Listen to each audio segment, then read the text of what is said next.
Buenas noches, muchas gracias.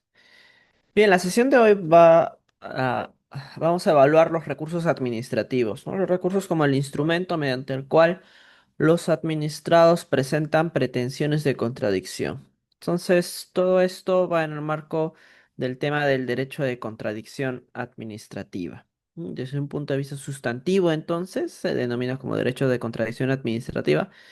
Y visto desde el derecho adjetivo, esto se materializa con recursos administrativos. Para ello, vamos a hacer un poco de repaso, o dónde se encuentra el derecho de contradicción administrativa en la ley del procedimiento administrativo general, ¿no? Tenemos el artículo 120, donde dice frente a un acto que supone o que viola, afecta o desconoce o lesiona algún derecho o interés legítimo, procede su contradicción en la vía administrativa en la forma prevista en la ley 27444, para que sea revocado, modificado, anulado o sean suspendidos sus efectos.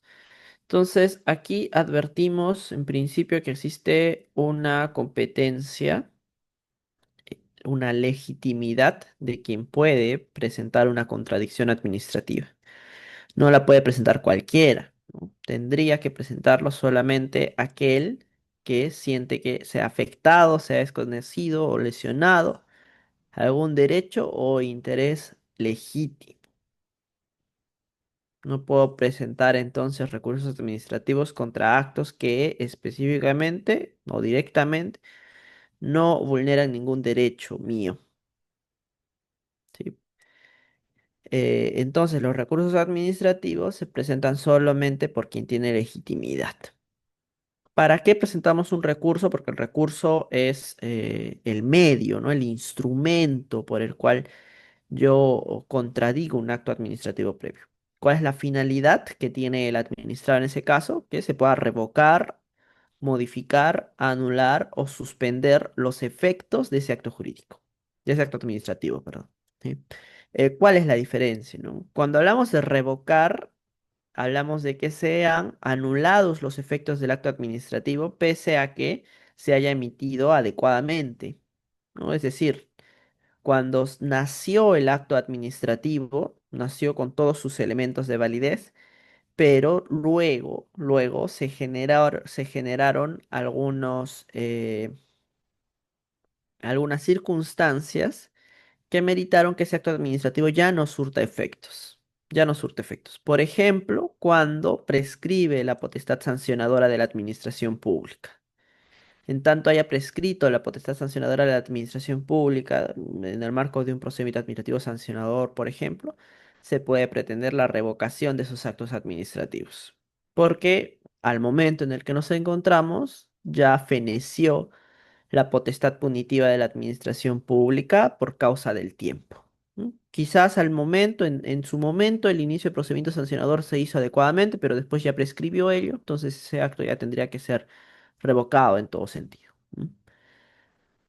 Esto a diferencia de la anulación, porque en la anulación, o como se denomina en el derecho administrativo peruano, la nulidad, tiene que ver con alguna vulneración a los requisitos de validez del acto administrativo. Es decir, se emitió indebidamente.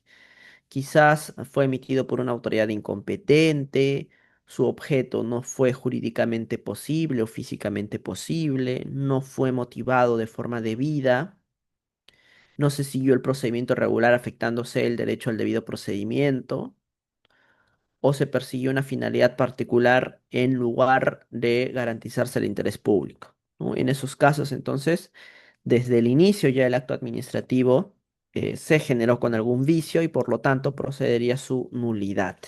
Y cuando es una nulidad propia de un procedimiento administrativo, una nulidad meramente procedimental, lo que corresponde es que la autoridad, en ese caso, eh, retrotraiga el procedimiento administrativo desde la generación del vicio, desde la generación de la afectación al debido procedimiento, para que la autoridad pueda continuar.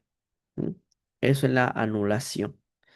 Ahora, en la modificación de los efectos tiene que ver con la modificación del objeto del acto administrativo. Habíamos señalado cuando vimos acto administrativo que el objeto del acto administrativo es aquello que obtenemos. ¿Qué obtenemos del acto administrativo? Podemos obtener una licencia, un permiso, un derecho, una multa, un reconocimiento de un pago, una nulidad previa, una revocación previa. Ese es el objeto, ¿no? Prácticamente la decisión de la autoridad administrativa, si lo queremos ver de esa manera, ¿no? Ese es el objeto. Entonces, cuando hablamos de modificación, no nos referimos a que haya existido, por ejemplo, un vicio en el debido procedimiento o que no tenga competencia la autoridad, sino que estamos tratando de cambiar el sentido de la decisión solamente. Cambiar el sentido de la decisión. Por ejemplo, ¿no? Cuando el administrado plantea que la sanción prevista en un procedimiento sancionador es irrazonable, ¿no? O sea, muy lesiva a los intereses y no está diciendo que se le exima de responsabilidad ni que se declare archivado el procedimiento, sino que se le sancione con una multa menor, ¿no? En ese caso, entonces, está pretendiendo la modificación de los efectos del acto administrativo. O también las pretensiones, por último, de suspensión, ¿no? Aquí la ley nos señala que las pretensiones serían de revocación, modificación, anulación o suspensión. Y suspensión implican que el acto administrativo no se ejecute o no goce de ejecutividad hasta que exista el pronunciamiento de segunda instancia administrativa. ¿Por qué ello? Porque por regla general los actos administrativos pueden ejecutarse si se ejecutan al día siguiente de la notificación y el recurso administrativo se admite a trámite sin efectos suspensivos, sin efectos suspensivos. En ese caso, entonces, en algunas situaciones donde pueda comprometerse el interés general o algún derecho fundamental que pueda retornarse en irreparable, el administrado, según lo que nos está señalando el 120.1, tiene la posibilidad de plantear la suspensión de los efectos del acto administrativo que está impugnando. ¿M? Eso por regla general. Hay algunos espacios en los que las autoridades o tribunales no lo permiten por práctica, pero en la ley se señala que es una de las pretensiones de contradicción. Entonces, a partir de este numeral, el 120.1, tenemos que distinguir entre pretensiones administrativas y recursos administrativos, ¿no? ¿Por qué? Porque la anulación, o también llamada nulidad de acto administrativo, no es un recurso, no es decir, no es un medio, no es un instrumento, sino más bien es una pretensión. A través de los recursos es que los administrados plantean estas pretensiones. Entonces, yo puedo presentar un recurso de apelación pretendiendo la revocación de un acto administrativo, ¿no? O un recurso de reconsideración pretendiendo la anulación o nulidad de un acto administrativo.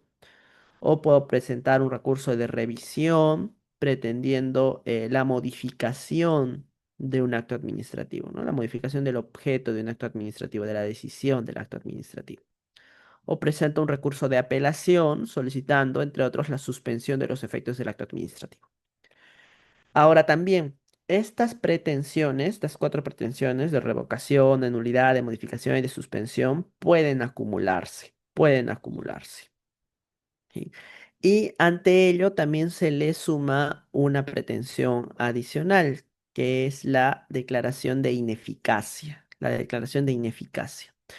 ¿Cuál es la finalidad de la ineficacia o en qué incide la ineficacia? Esta incide en que el acto administrativo no debería de reconocerse sus efectos jurídicos por cuanto no ha sido notificado debidamente. Existe, ya habíamos visto, un régimen de notificación para los actos administrativos. Es muy importante la notificación porque cuando se sigue regularmente, esta genera que el acto administrativo surte efectos sobre el administrado. Si no se notifica, no es vinculante para el administrado, ¿no? Si solo se emite y ya, no vincula al administrado, ¿no? Entonces, la notificación es muy importante, pero la notificación no incide en la validez del acto administrativo, ¿no? Recordemos. Validez del acto administrativo solamente respecto de los elementos de la validez, que son competencia, objeto, motivación, procedimiento regular y finalidad pública. La eficacia incide en la notificación. La notificación no es un elemento de validez, sino más bien de eficacia. Si es que no se ha notificado adecuadamente, si es que no se ha notificado adecuadamente, entonces el administrado puede plantear a través de un recurso incluso la ineficacia de ese acto administrativo. Y si se sigue la lógica antes dada, entonces podría ser que bajo una primera pretensión de su recurso administrativo de apelación, plantee o pretenda la declaración de ineficacia de un acto administrativo y además la nulidad de los actos administrativos sobrevinientes por vulneración al procedimiento regular, ¿no? En el sentido de que si es que el primer acto no ha sido debidamente notificado y a consecuencia la autoridad administrativa ha emitido otros actos administrativos, entonces estos se han generado vulnerando el debido procedimiento al no garantizar la debida notificación. Entonces el primer acto es ineficaz, los consecuentes son nulos, ¿no? De esta forma, entonces, el administrado puede acumular de forma lógica sus pretensiones de contradicción. ¿No? Ahora, veamos el siguiente subnumeral. Para la que el interés pueda justificar la titularidad del administrado, debe ser legítimo, personal, actual y probado. El interés puede ser material o moral. Aquí nos están señalando que frente a la legitimidad de presentar alguna pretensión de contradicción, ya habíamos dicho que tiene que justificarse un interés. Justificarse un interés.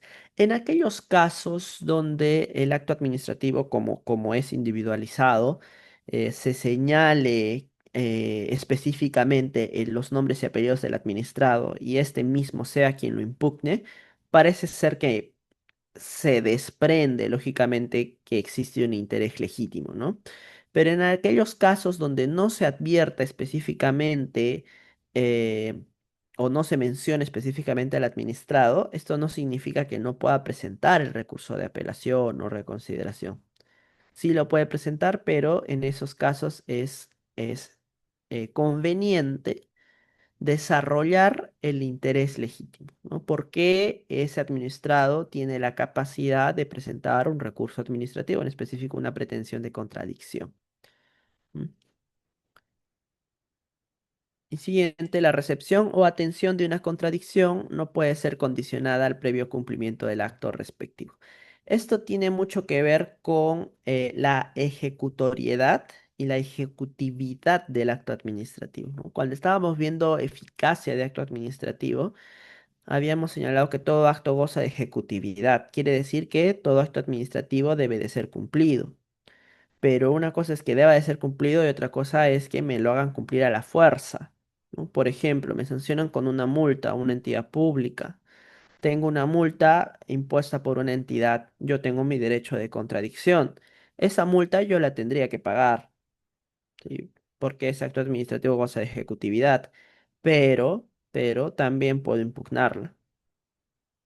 Lo que no puede ser la entidad de la administración pública es obligarme a pagar la multa para plantear mi recurso administrativo, para plantear mi recurso administrativo de apelación, por ejemplo. De eso nos habla el 120.3.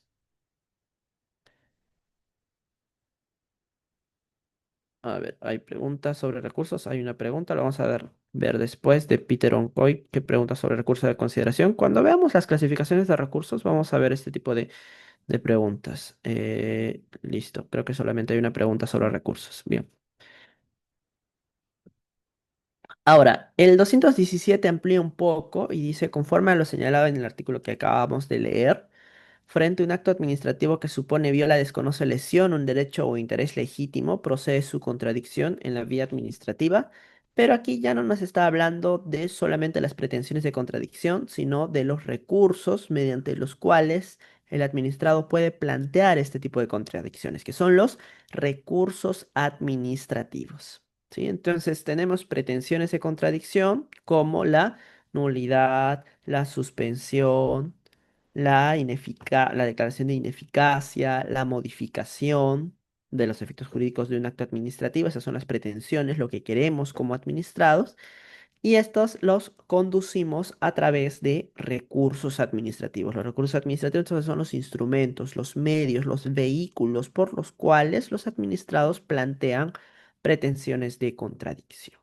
Si bien en el artículo 120 hablamos sobre pretensiones de contradicción, es en el artículo 217 donde se hace este vínculo, ¿no? Este nexo donde señala que las pretensiones de contradicción se instrumentalizan a través de recursos administrativos.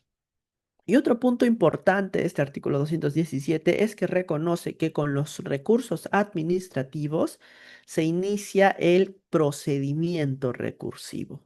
Esto es importante para a ampliar lo que habíamos desarrollado en las anteriores sesiones, porque estos procedimientos son iniciados a pedido de parte. ¿Sí? Recordemos que habíamos visto las categorías de procedimientos administrativos bajo una clasificación de quién es el que inicia el procedimiento y básicamente había dos tipos, ¿no? Procedimientos administrativos iniciados a pedido de parte y procedimientos administrativos iniciados de oficio. El procedimiento recursivo es un procedimiento iniciado a pedido de parte. El administrado es quien inicia el procedimiento. No nos confundamos porque luego la autoridad administrativa puede emitir un acto que diga se admite a trámite el recurso administrativo, pero no es un procedimiento iniciado de oficio, ¿sí? El procedimiento inicia con la presentación del recurso. Con la presentación del recurso es que inicia el procedimiento, porque es un procedimiento iniciado a pedido de parte. Tal es así que en algunos procedimientos recursivos, la autoridad administrativa no emite un acto previo donde diga que se admite a trámite el recurso, simplemente emite el acto que resuelve el recurso. Es decir, se inicia con el recurso, el procedimiento recursivo, y culmina con la decisión de la autoridad competente. No es un procedimiento de oficio. Es un procedimiento que inicia a pedido de parte. En consecuencia, ligando lo que hemos señalado en la anterior sesión, aquí aplican silencios administrativos ante la inactividad formal de la administración pública en atender el recurso en el plazo legal establecido. El administrado puede acogerse al silencio administrativo negativo. Y también va a depender del doble silencio negativo que se convierta positivo conforme habíamos señalado en la anterior sesión, ¿no? Que es precisamente en estos casos de eh, recurso sobre recurso, ¿no? Recurso de reconsideración sobre recurso de apelación, ¿no? Que eso lo hemos visto en la anterior sesión. El 217 entonces nos está diciendo que las pretensiones de contradicción se plantean ante recursos administrativos. Están muy vinculados, pero son diferentes, ¿no? Listo. Entonces, recordemos lo que hemos visto en la segunda sesión, me parece. ¿Qué es lo que impugnamos, ¿no? ¿Ante qué presentamos recursos administrativos? Y presentamos recursos administrativos frente a actos administrativos. Nada más, ¿sí? No presentamos recursos administrativos contra hechos administrativos, contra disposiciones administrativas, contra contratos administrativos o contra actos de administración. No, solamente se plantean recursos administrativos sobre actos administrativos, contra actos administrativos. Una excepción legalmente establecida, impuesta por el legislador, es el recurso de apelación en vía de silencio administrativo negativo, ¿no? Que el silencio administrativo negativo es un hecho administrativo, una omisión administrativa, no es una exteriorización material, por así decirlo, de la administración pública, ¿no? No es un acto administrativo per se, pero puede ser impugnado vía recurso administrativo por imposición del legislador. Pero salvo esa excepción, lo que siempre se impugnan son actos administrativos, ¿no? Ya habíamos hecho las diferencias, simplemente para recordar. El hecho administrativo es la exteriorización material de la administración pública. Entonces, todo quehacer, toda conducta de la administración pública que modifique la realidad, pues es un hecho administrativo. ¿Sí? Los decomisos, las medidas correctivas, cuando una autoridad de tránsito te quita la placa, cuando te lleva el depósito, cuando viene la grúa y te lleva el carro, cuando clausuran un local, cuando decomisan algunos bienes para el comercio informal. Todos esos son hechos administrativos. ¿Por qué? Porque los observamos, son materializaciones de conducta, entonces son exteriorizaciones materiales. ¿Las externalizaciones materiales se impugnan a través de recursos? No, no se impugnan a través de recursos, ¿no?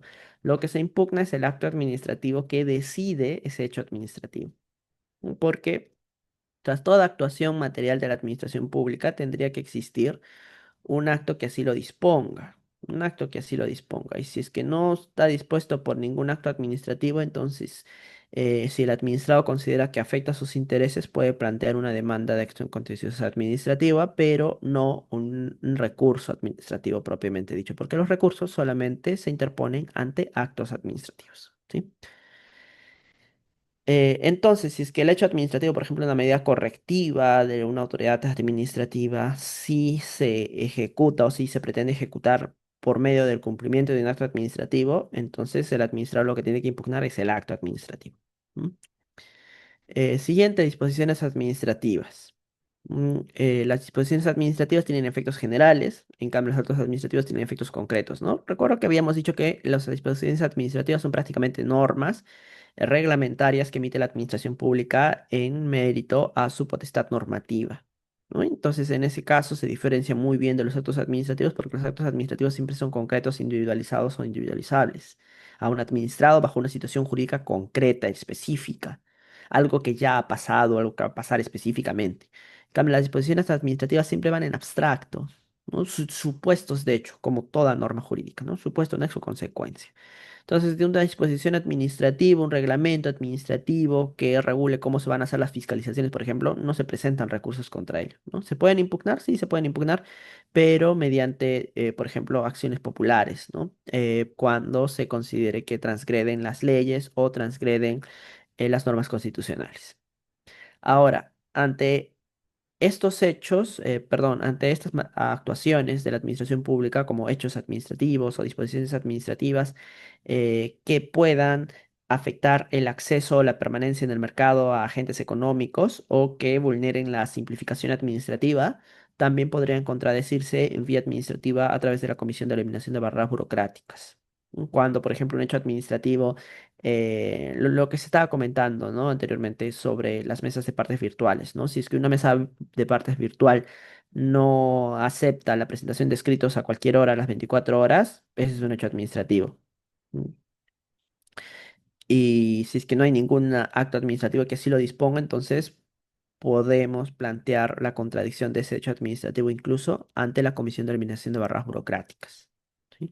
Igual, ¿no? Si es que existe una disposición administrativa incluso que tenga rango de ley, ¿no? Como una ordenanza municipal, pero que impide el acceso al mercado o dificulta la permanencia en el mercado o va en contra de la simplificación administrativa, también se puede contradecir sus efectos ante el INDECOPI, específicamente ante la Comisión de Eliminación de Barreras Burocráticas, para que pueda ser declarada como inaplicable por ser ilegal o por ser carente de razonabilidad, ¿no? Pero no por recursos administrativos, ¿no? Recursos administrativos solamente proceden contra actos administrativos. Ahora, un contrato administrativo. La diferencia entre los actos administrativos y contratos administrativos es la dirección, ¿no? ¿Por qué? Porque el contrato administrativo, ¿quienes lo firman? Tanto el contratista como la entidad, ¿no? Ambas partes. En cambio, el acto administrativo no lo firma el administrado, solamente lo firma la autoridad administrativa que representa a la entidad de la administración pública. ¿No? Pues una dirección unilateral para disponer el inicio de un PAS, para poner una multa, para otorgar algún derecho, una obligación. La autoridad administrativa simplemente es, suscribe el acto administrativo, imprime su firma allí y ya goza de validez, ¿no? Esa es la diferencia. Entonces, si en los actos contratos administrativos, entonces no proceden los recursos, no, pero sí sobre los actos administrativos que se hayan emitido previamente, ¿no? Por ejemplo, un proceso de contratación CAS, antes de poder suscribirse el contrato administrativo de servicios, el CAS, la autoridad administrativa tendría que emitir un acto administrativo de declaración de ganador, ¿no? Que le permita al administrado poder luego suscribir ese contrato administrativo. O si el contrato administrativo está materializado en un convenio, por ejemplo, a través de, o porque una asociación de gestión cultural haya ganado un concurso en el Ministerio de Cultura, ¿no? Antes de eso, esa asociación cultural ha tenido que seguir un procedimiento, un concurso y al finalizar el concurso, pues la Autoridad Administrativa de Cultura ha tenido que emitir un acto administrativo que la declare como ganador y le concede el derecho de suscribir ese contrato. Entonces, si es que hemos participado de ese proceso y no estamos de acuerdo, lo que vamos a impugnar no es el contrato, sino el acto administrativo que le haya dado mérito, ¿no? La declaración de ganador. Entonces, estos asuntos a veces son formales, pero son importantes, porque no vayamos a desarrollar todo un procedimiento recursivo cuando desde un inicio estamos planteándolo incorrectamente. Más aún cuando quizás ya vencieron los plazos desde la emisión o notificación del acto administrativo, más no del contrato, ¿no? Ahí tendríamos que tener en cuenta también. Entonces, la diferencia entre acto administrativo y contrato administrativo, y se presentan recursos administrativos solamente contra contratos administrativos, ¿no? Y los datos de administración y con los datos administrativos, recordemos que se diferencian en el tipo de relación que se tiene, ¿no? Si es que la administración pública se está comunicando con ella misma a través de sus unidades organizacionales, es decir, si es que el acto va dirigido hacia el cargo, que representa una unidad organizacional, entonces media una relación interorgánica. Pero si va dirigido a la persona, a una persona, ya sea de afuera o dentro de la entidad, pero a la persona con carácter personal, entonces media una relación intersubjetiva. Y si media una relación intersubjetiva, es un acto administrativo. ¿No? Aquí la confusión siempre se genera con los actos administrativos emitidos dentro del personal, ¿no? En el marco de un sistema administrativo de gestión de recursos humanos. Por ejemplo, pues, si es que a través de un acto administrativo se dispone una rotación o se dispone el inicio de un procedimiento disciplinario o una sanción disciplinaria a un servidor, por más que el servidor sea parte de esa entidad pública, aquí media una relación intersubjetiva. ¿Por qué? Porque la decisión versa sobre esa persona en específico. Entonces es un acto administrativo, no es un acto de administración. Sí. Entonces, ¿se puede impugnar? Sí, se pueden impugnar. Se pueden impugnar las rotaciones, los actos de desplazamiento, eh, una sanción disciplinaria, siempre y cuando afecten, ¿no? Lesionen al administrado, y en este caso sería un servidor público. Es necesario entonces repasar estos conceptos de acto administrativo porque cuando hablamos de recursos, cuando hablamos de pretensiones de contradicción, solamente proceden pretensiones de contradicción sobre actos administrativos y no sobre otras actuaciones de la administración pública como hechos administrativos, disposiciones administrativas, contratos administrativos o actos de administración interna. ¿Sí?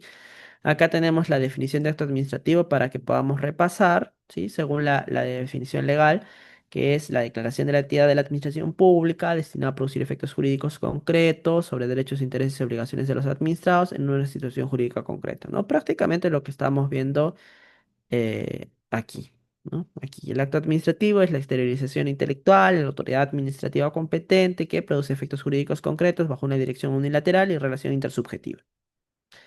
Ahora, la declaración, el acto administrativo pretende ser la declaración de la entidad de la administración pública y no solamente la decisión, porque existen otro tipo de declaraciones que no son de decisión, ¿no? Como dicen en la pantalla, hay declaraciones de cognición o de opinión donde la autoridad administrativa no expresa una voluntad, pero que sí emite una declaración, por ejemplo, de un conocimiento, ¿no? Un certificado de inexistencia de restos arqueológicos del Ministerio de Cultura, una inscripción de nacimiento. No depende de la voluntad de la autoridad administrativa, pero sí se constituyen como actos administrativos porque son declaraciones de conocimiento.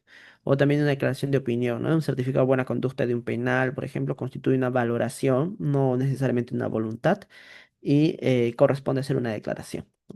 Esto en la práctica son excepciones rigurosas, porque la mayor parte del tiempo se ven siempre decisiones de la administración pública, pero bueno, en la ley no se limitan los actos administrativos a hacer decisiones, sino declaraciones, ¿sí? Otro punto importante aquí es que todo lo que estamos viendo se restringe a la ley del procedimiento administrativo general, la ley 27444, o sea, la ley peruana, ¿no? En otros regímenes administrativos, vamos a encontrar diferentes tipos de definiciones o incluso definiciones doctrinarias y no definiciones legales, ¿no? Aquí lo bueno del Perú es que tenemos una definición legal, entonces sobre esa definición legal trabajamos. Se desarrolla la doctrina conforme a la definición legal de nuestro sistema peruano. Pero en otro tipo de sistemas, por ejemplo el sistema ecuatoriano, el acto administrativo tiene una definición un poco más amplia, ¿no? Que incluso los reglamentos administrativos son considerados como actos administrativos, ¿no? Como lo denominan como actos administrativos normativos. Aquí en el Perú no podemos hablar de eso porque iría en contra de la definición legal de acto administrativo y por eso importa mucho hacer esta diferencia, ¿no? No es lo mismo acto administrativo que disposición administrativa, pero en el Perú o en otras jurisdicciones puede ser distinto. En otras jurisdicciones puede ser distinto. Ahora, otro punto importante acá, ¿no? La ley también dice destinado a producir efectos jurídicos. Pese a que en algunos libros peruanos podamos encontrar que el acto administrativo es aquel que produce efectos jurídicos, la ley no dice eso, ¿no? O sea, no se restringe necesariamente a los actos que producen efectos jurídicos, sino a los destinados a producir. Esto tiene dos características importantes. Uno, porque puede ser que el acto mismo no produzca efectos jurídicos, ya que estos pueden ser producidos luego con hechos administrativos que den cumplimiento al acto administrativo. Es decir, el acto administrativo solamente es la exteriorización intelectual de la autoridad administrativa. Y otro punto importante es reconocer la existencia de actos de trámite, ¿no? Como repito, aquí en nuestro sistema peruano tenemos un régimen de actos administrativos muy específico que nos ayuda a entender, ¿no? Y evitar conflictos en ello. Los actos administrativos de trámite también son considerados actos administrativos, ¿no? Es decir, los actos que si bien no producen efectos jurídicos en principio, pero sí están destinados a producirlos, ¿no? Por ejemplo, el inicio de un procedimiento administrativo disciplinario. O no produce efectos jurídicos todavía, pero sí está destinado a producirlos, ¿no? Porque se formula una imputación disciplinaria a un servidor determinando cuáles son las autoridades instructoras y sancionadoras, determinando cuál va a ser la sanción máxima que podría ser aplicable, cuál es el servidor al cual se le está iniciando el procedimiento disciplinario, cuáles son sus derechos, cuáles son sus obligaciones. No produce efectos jurídicos por sí mismo, pero sí está destinado a producirlos, ¿no? No se inicia un procedimiento disciplinario porque sí, se inicia para culminarlo, no necesariamente sancionarlo, pero sí culminarlo tras una evaluación de responsabilidad disciplinaria. En ese caso, entonces, esta definición ampara la existencia de actos administrativos de trámite y los actos administrativos definitivos. ¿Sí? Esto es importante porque para diferenciar en doctrina los recursos propios de los recursos impropios, ¿no? Y los recursos propios de los recursos propios ordinarios y recursos propios extraordinarios. Parece ser un poco complicado, pero la verdad es que es muy fácil esto. Cuando impugnamos el mismo acto en el cual nos ha sido notificado, hablamos de recursos propios, ¿no? Hablamos de recursos propios. Por ejemplo, nos notificaron un acto administrativo ayer y mañana lo impugnamos, entonces estamos presentando un recurso propio. Y cuando tenemos que esperar todavía el tiempo hasta que nos notifiquen otro acto administrativo, ese es un recurso impropio. Nada más, es la misma diferencia. Es una diferencia procedimental, mm, netamente. Y para ello, pues, tiene mucho que ver los actos de trámite, ¿no? La diferencia entre actos administrativos de trámite y actos administrativos definitivos que en muchas ocasiones los actos administrativos de trámite simplemente se denominan como acto de trámite, ¿sí? Pero eso no significa que no sea un acto administrativo. Entonces, acto administrativo de trámite es lo mismo que acto de trámite. Y los actos administrativos definitivos se conocen popularmente como actos administrativos per se, actos administrativos propiamente dicho. Entonces, cuando estamos frente a actos administrativos bajo esa connotación, estamos hablando de actos administrativos definitivos, es decir, que culminaron la instancia, que culminaron la instancia. En los procedimientos administrativos sancionadores se ve clarito eso, ¿no? Porque hay un acto administrativo que inicia el procedimiento y hay otro acto administrativo que lo culmina. Entonces, el que inicia es el acto de trámite y el que lo culmina es el acto definitivo. Ambos son actos administrativos. Y aquí entonces se puede presentar un recurso administrativo contra el acto de trámite. Propiamente sí, o sea, existe esa posibilidad, ¿no? Pero aquí la pregunta es cuándo, ¿no? ¿En qué momento? Después de que nos hayan, o inmediatamente después de que nos hayan notificado el acto de trámite, eso sería un recurso propio. Y si es que tendríamos que esperar hasta que se nos notifique el acto definitivo, entonces ese sería un recurso impropio. Entonces, el recurso impropio es aquel mediante el cual se impugna el acto de trámite, pero conjuntamente con el acto definitivo. Conjuntamente con el acto definitivo. Ese es el recurso impropio. Ahora, los recursos propios tienen dos categorías, ¿no? Los recursos propios ordinarios y otro recurso propio extraordinario. Recurso propio ordinario, que comúnmente vemos, es el que se impugna el acto definitivo. ¿No? Esperamos todo el desarrollo del procedimiento, no estamos de acuerdo con el acto final y ese mismo lo impugnamos contra el acto definitivo. Pero también se puede impugnar, bueno, existe la posibilidad de impugnar el acto de trámite directamente, ¿no? Sin esperar el acto definitivo. Y eso se denomina como recurso propio extraordinario. ¿Por qué es extraordinario? Porque ese acto de trámite tiene que tener una característica. No, no cualquier acto de trámite se puede impugnar, solamente el acto de trámite imposibilitante. Ya, y ahora la pregunta es, ¿qué es imposibilitante, no? O qué circunstancia califica a un acto de trámite como imposibilitante? Y aquí hay dos circunstancias. Primero vamos a ver en la teoría, ¿no? En la doctrina, en lo que la ley nos dice.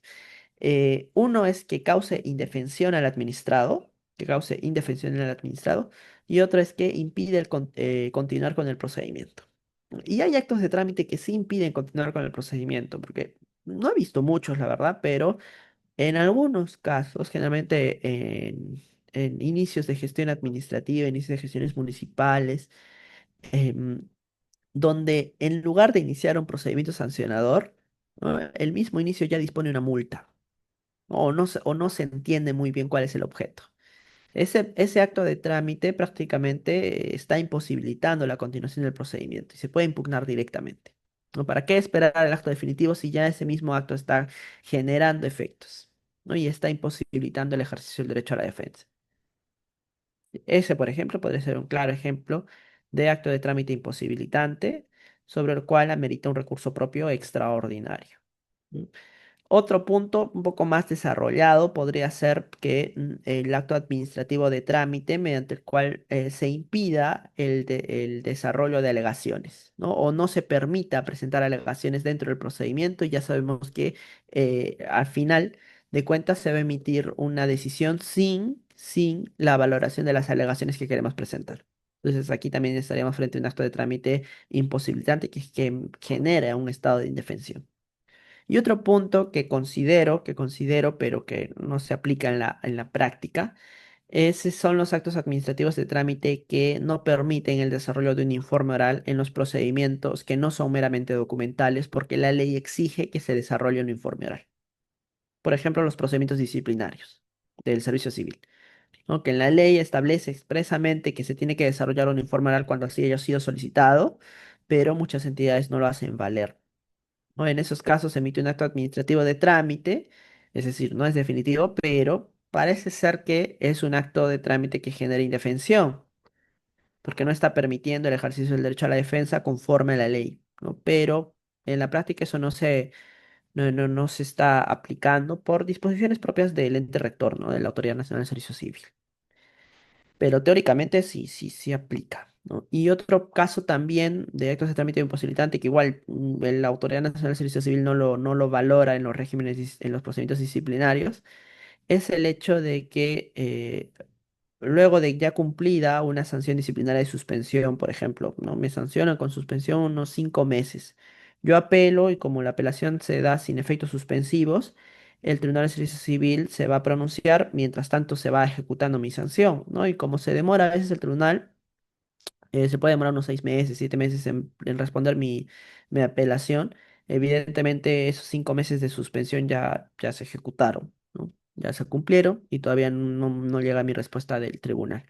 Cuando llega mi respuesta del tribunal, me entero que han declarado la nulidad del procedimiento por una vulneración a la tipicidad, al debido procedimiento, lo que fuere, ¿no? Y retrotraen el procedimiento y permiten a la entidad que me vuelva a iniciar un procedimiento nuevo, bajo la misma imputación, bajo el mismo todo, ¿no? Considerando que materialmente ya se ejecutó, ya se consumaron los efectos de mi sanción, ¿no? Pero el Tribunal de Servicio Civil, la Autoridad Nacional de Servicio Civil, igual disponen que se retrotraiga y si se va a sancionar de nuevo, se sanciona y se ejecuta, de nuevo se ejecuta de nuevo la sanción, ¿no? Estos criterios a mí me parece que generan indefensión en el servidor, que en este caso tiene la calidad de administrado, ¿no? Porque le están iniciando un nuevo procedimiento, generando la posibilidad que lo vayan a sancionar nuevamente y incluso eh, impidiendo de forma material el ejercicio de su derecho de defensa tras de la contradicción, ¿no? Porque bajo este planteamiento parece que apelar no le conviene, porque si apela luego se declara la nulidad nuevamente y otra vez lo van a sancionar. Entonces, sobre este caso me parece que el acto administrativo de trámite del inicio del procedimiento disciplinario ya se constituye como un acto de indefensión, ¿no? Y un acto de indefensión se califica para la presentación de un recurso propio extraordinario. O sea, en teoría lo digo, ¿no? Para efectos pedagógicos, para que podamos entender para qué existen los recursos propios extraordinarios. Porque a veces esperar al acto definitivo genera indefensión ya por sí mismo, ¿no? Entonces, por eso es que existen los recursos propios extraordinarios. Pero lo digo porque en teoría, porque el tribunal no avala eso, ¿no? La Autoridad Nacional del Servicio Civil tampoco avala eso. Y las entidades de la administración pública, en el marco del sistema administrativo de gestión de recursos humanos, tienen que hacerle caso a lo que dice el tribunal, a lo que dice la Autoridad Nacional del Servicio Civil. Entonces solamente se plantearía para efectos de quizás agotar vía administrativa o esperar la decisión de la autoridad administrativa donde diga no improcedente, tu recurso propio extraordinario, porque no es un acto impugnable, el acto de trámite, y en ese caso acudir a la vía judicial, ¿no? Esa sería una de las salidas, ¿no? Ya depende de la estrategia que se pueda aplicar en el caso concreto, pero repito, para efectos de dar el sentido de los recursos propios extraordinarios, hay que considerar que tiene una finalidad el presentarlos. No, no existen por mera formalidad, sino tienen una sustancia, tienen una importancia dentro de la tratativa de los recursos. Ahora, a ver, si es que hay preguntas sobre recursos, vamos a ver. Todavía no estamos viendo tipos de recursos, ¿no? O sea, solamente estamos viendo los recursos en general. ¿No? Acá, bueno, estamos viendo una clasificación de recursos, pero que es una clasificación meramente procedimental, ¿no? Recursos propios ordinarios y extraordinarios, recursos impropios. Y la diferencia hasta ahora hemos visto de entre pretensiones de contradicción y recursos administrativos, pero todavía no hemos desarrollado cuáles recursos administrativos tenemos. Es que las preguntas sobre tipología de recursos en específico las vamos a desarrollar más adelante, ¿sí?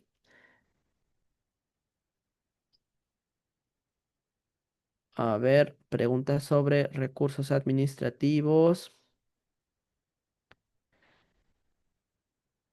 Mm, a ver, un favor, me ayudaría mucho que solamente hagan preguntas sobre recursos administrativos, solamente preguntas sobre recursos administrativos o sobre lo que hayamos visto en específico que pueda generar alguna duda, como Jaime Ramos que pregunta si la ordenanza municipal es un acto administrativo, que bueno, podríamos vincularlo a la diferencia, ¿no? ¿Por qué? Porque es importante reconocer cuando estamos frente a un acto administrativo para saber si procede su impugnación, ¿sí?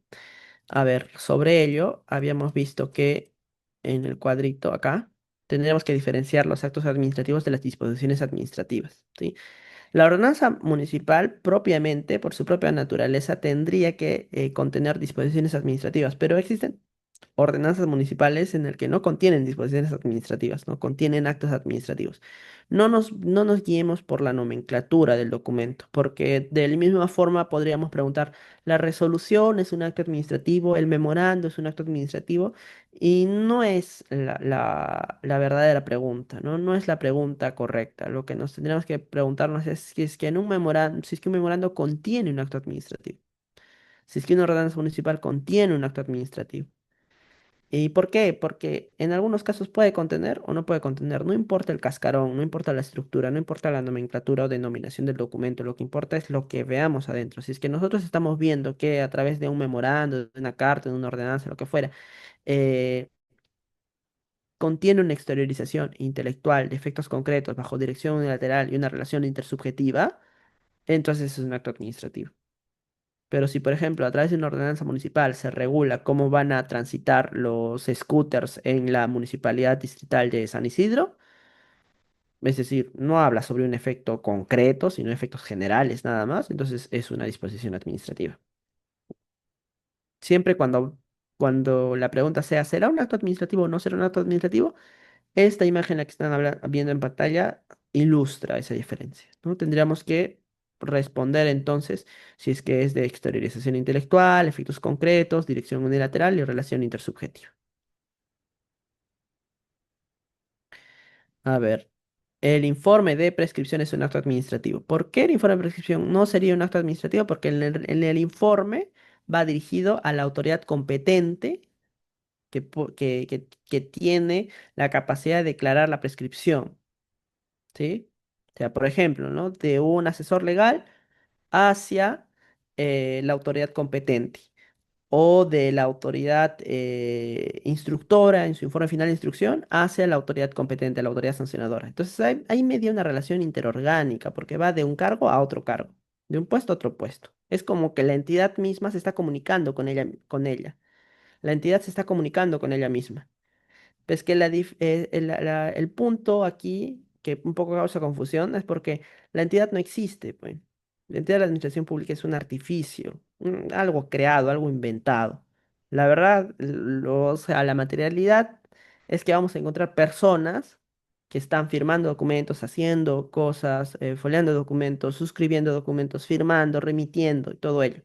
Pero están dentro de su condición de servidores públicos, de sus funcionarios públicos que representan unidades organizacionales dentro de la entidad, ¿no? Como componen también el sistema circulatorio, el sistema digestivo en una entidad en un ser, igualito, pues la entidad de la administración pública tiene unidades organizacionales que evidentemente funcionan con la mano del hombre, ¿no? Todavía.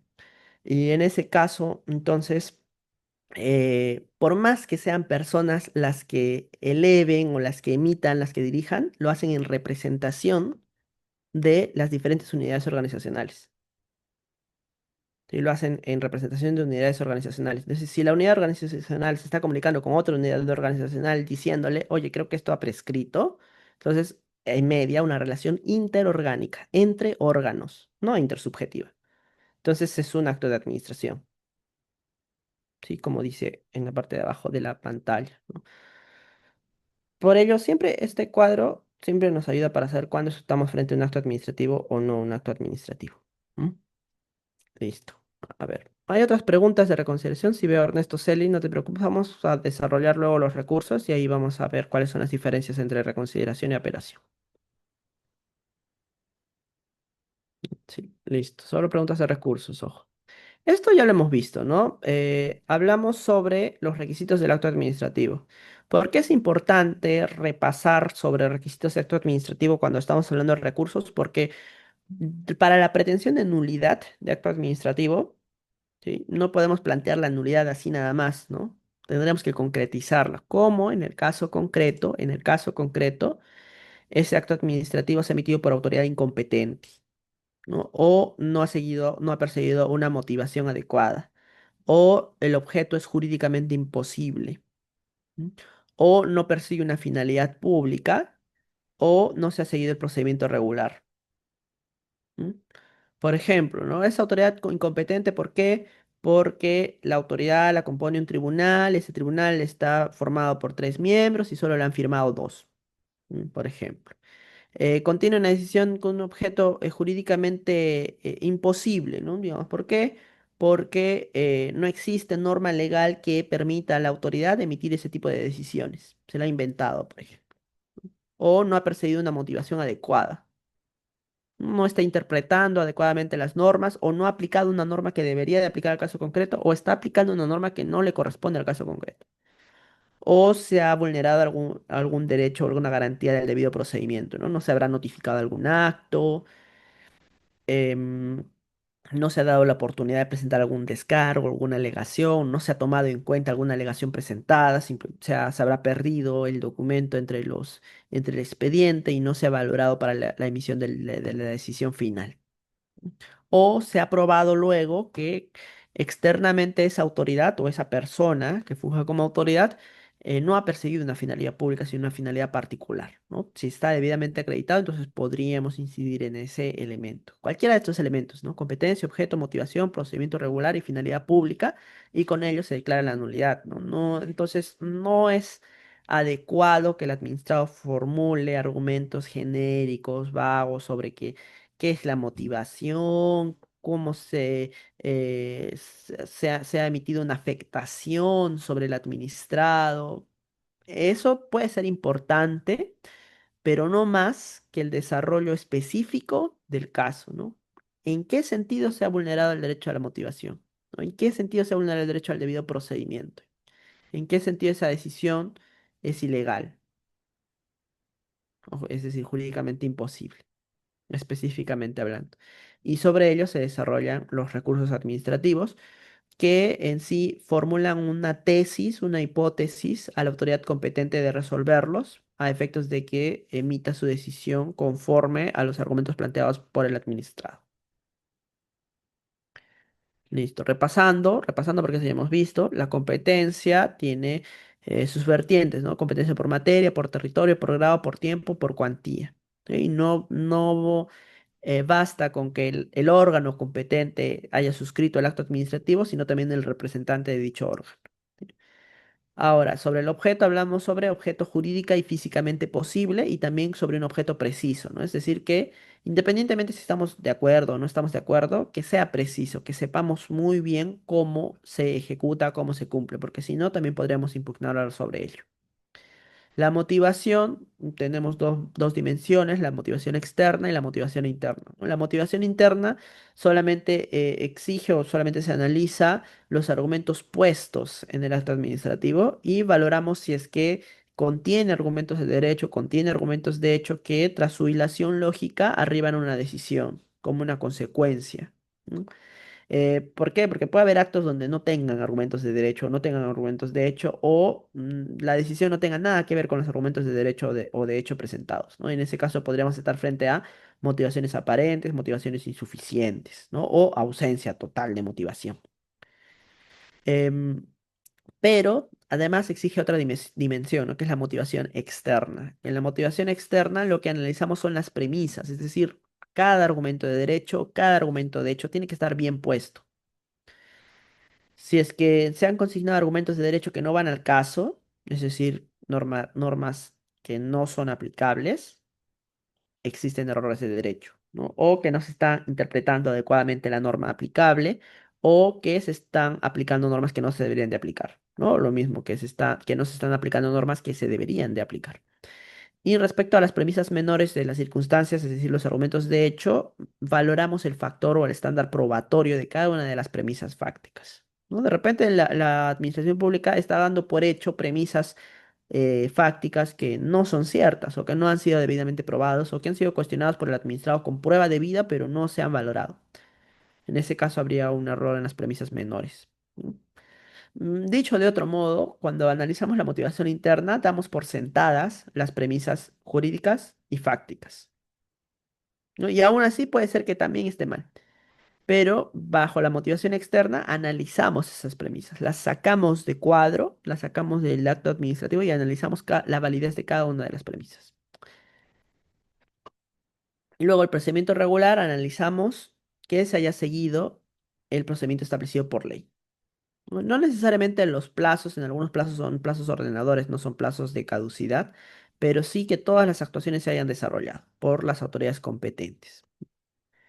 Y finalidad pública, a veces es un poco complicado evaluar esto. ¿Por qué? Porque es diferente finalidad pública que motivación, ¿no? Si es que señalamos que la autoridad no ha perseguido una finalidad pública, sino una finalidad particular, tendríamos que probarlo, ¿no? No basta alegarlo. ¿Cuál puede ser, no? Hay que haya perseguido una finalidad para favorecer a un tercero, pero en ese caso tendríamos que probarlo, ¿no?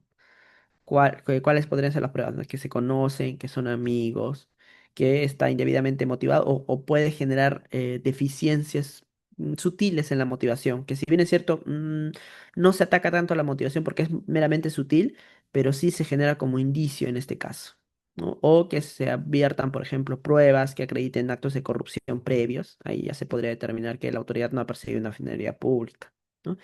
¿Por qué? Porque recordemos que se tienen que dejar atrás todas finalidades personales, ¿no? De la autoridad o finalidad a favor de un tercero o incluso finalidades a favor de la entidad, ¿no? Que el interés de la entidad prácticamente es el interés de la gestión, ¿no? Es decir, de la autoridad de turno que quiere tener buena posición política o institucional. No es el interés general es el interés de todos.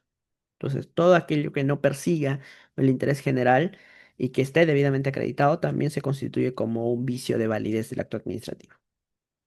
Entonces, aquí el análisis que hace la autoridad competente de resolver el recurso es evaluar para efectos de nulidad si es que todos los elementos están bien puestos, ¿no? Con la competencia, el objeto, la motivación, el procedimiento regular, la finalidad pública. Y es precisamente el administrado que presenta su recurso administrativo que tendría que sustentar el recurso mediante el cual pretende la nulidad de un acto administrativo precisamente en uno de estos elementos. No, no nada más, solamente sobre estos, sobre la competencia, sobre el objeto, porque basta con que uno se caiga para que la autoridad pueda declarar la nulidad del acto administrativo. Bien, ahora, entonces, para ya desarrollar los recursos,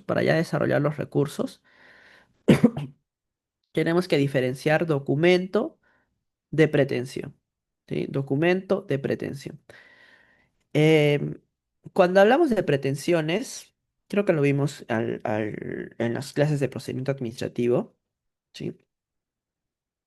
Existen diferentes tipos de pretensiones, ¿no? Pretensión de interés, pretensión de contradicción, de información, de consulta, de gracia. Las pretensiones de interés están contenidas en el texto único de procedimientos administrativos, en los TUPAS, mediante los cuales iniciamos un procedimiento administrativo para obtener algún derecho, alguna licencia, alguna autorización, ¿no? Conforme a los procedimientos que se tramitan en esa entidad.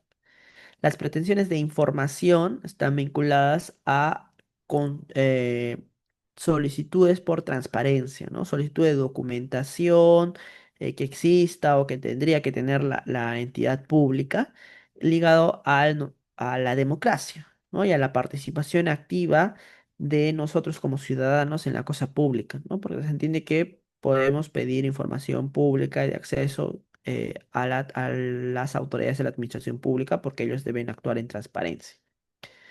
Las de consulta tienen mucha relación, pero en estas no solicitamos documentación, por ejemplo, que exista o que deba de existir, sino presentamos interrogantes, cuestionamientos, ¿no? Por ejemplo, cómo están interpretando una norma aplicable a sus competencias o cuáles son sus funciones específicas. Consultamos o le manifestamos dudas a la administración pública, ¿no? Para que generen predictibilidad en nuestras actuaciones. Y finalmente las de gracia tampoco están en el texto único de procedimientos administrativos y que sin tener un título que exija su cumplimiento, pues lo podemos pedir, ya queda a libre discrecionalidad de la autoridad administrativa cuando no vaya en contra de sus competencias, ¿no? No vaya en contra de sus atribuciones, ¿no? Por ejemplo, queremos que una autoridad pública participe en un evento escolar y esa autoridad pública pues tiene dentro de sus atribuciones el fomento de la educación, de la cultura, del deporte, por ejemplo. Entonces podría hacerlo, ¿no? Podría hacerlo. En esas situaciones entonces tenemos diferentes tipos de pretensiones y a la que se le suman las pretensiones de contradicción. Las pretensiones de contradicción son pretensiones también de interés, ¿no? En algunos libros los pueden encontrar como pretensiones de interés de contradicción, pero como tienen una tipología muy especial, para efectos pedagógicos es mejor de tomarlos como diferentes, ¿no? Pretensiones de contradicción propiamente dichas que tienen por finalidad revertir los efectos de un acto administrativo previamente emitido. ¿No? Cada una de estas pretensiones o tipos de pretensión inician un procedimiento administrativo. Ojo, ¿no? No estamos acá hablando de procedimientos de oficio, sino procedimientos de inicio de procedimiento administrativo a pedido de parte, a pedido de parte. Entonces, los procedimientos recursivos inician con recursos administrativos mediante los cuales se plasman pretensiones de contradicción. Ahora, ¿por qué hay que diferenciarlo de los documentos? ¿No? Porque estas pretensiones están contenidas en documentos. Pueden presentar pretensiones de contradicción en un oficio, en una solicitud, en una carta, no importa, igual la autoridad administrativa lo tendría que resolver. O en un FUT, ¿no? En un formulario único de trámite, igual, no importa el tipo de documento, lo que importa es que la pretensión esté debidamente sustentada. Y aquí también hay que diferenciar los recursos de las pretensiones, ¿no? Y con lo mismo, ¿no? Los recursos de los documentos. Eh, Tenemos aquí, por ejemplo, ¿no? Los recursos de apelación, de reconsideración y revisión, que luego vamos a desarrollar las diferencias, pero Ojo, ¿no? La nulidad es una pretensión de contradicción, no es un recurso. ¿No? En el derecho administrativo es así. Creo que en el derecho procesal penal sí es un recurso, pero en el derecho administrativo, según la ley, no es un recurso, es una pretensión nada más. De esta forma, entonces, se presenta una pretensión de contradicción de nulidad, ¿no? Es decir, ¿qué quiero yo? Que se anule el acto administrativo, que se declare nulo, pero lo hago a través del recurso que está contenido a su vez en un documento, ¿no? Por ejemplo, en una carta, en una solicitud, en un oficio, lo que fuese. ¿Sí? Me dejo entender, entonces, el instrumento es el recurso. El documento puede ser una carta, ¿sí? Y este contiene una pretensión, que en específico es una pretensión de contradicción. Y las pretensiones de contradicción pueden ser de nulidad, de modificación, de revocación, de suspensión o de ineficacia. Ya habíamos visto al inicio de esta sesión, ¿no? ¿Cuáles son las diferencias? Nulidad cuando ataco los vicios de validez del acto administrativo, ¿no? Puedo decir que el acto administrativo es emitido por una autoridad incompetente, el objeto es jurídica o físicamente imposible, eh, no está debidamente motivado, no se ha seguido el procedimiento regular y han vulnerado mi derecho al debido procedimiento, o no se ha perseguido la finalidad pública, sino más bien se ha perseguido una finalidad particular y por lo tanto se debe de declarar nulo. O quizás no pido eso, ¿no? Yo lo único que pido es modificación, nada más. Me han sancionado con 5 ITs, a mí me parece irrazonable, no lo han motivado adecuadamente, a mí me correspondería una OIT. No digo que no se me multe, se me debe de multar, pero no es. O quizás, ¿no? Se me multe, pero no se me imponga pues la clausura como una medida correctiva. Es muy fuerte, ¿no? O ilegal, o imposible para el caso, ¿no? Solo pido que se modifiquen los efectos o que se revoque, ¿no? Ya prescribió la potestad sancionadora administrativa y pido que se revoque el acto administrativo que ha sido emitido indebidamente.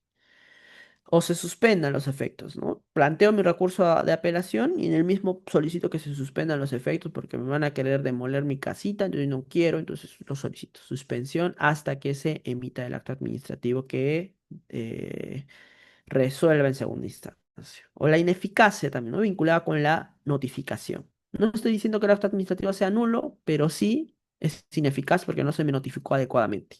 Ineficacia.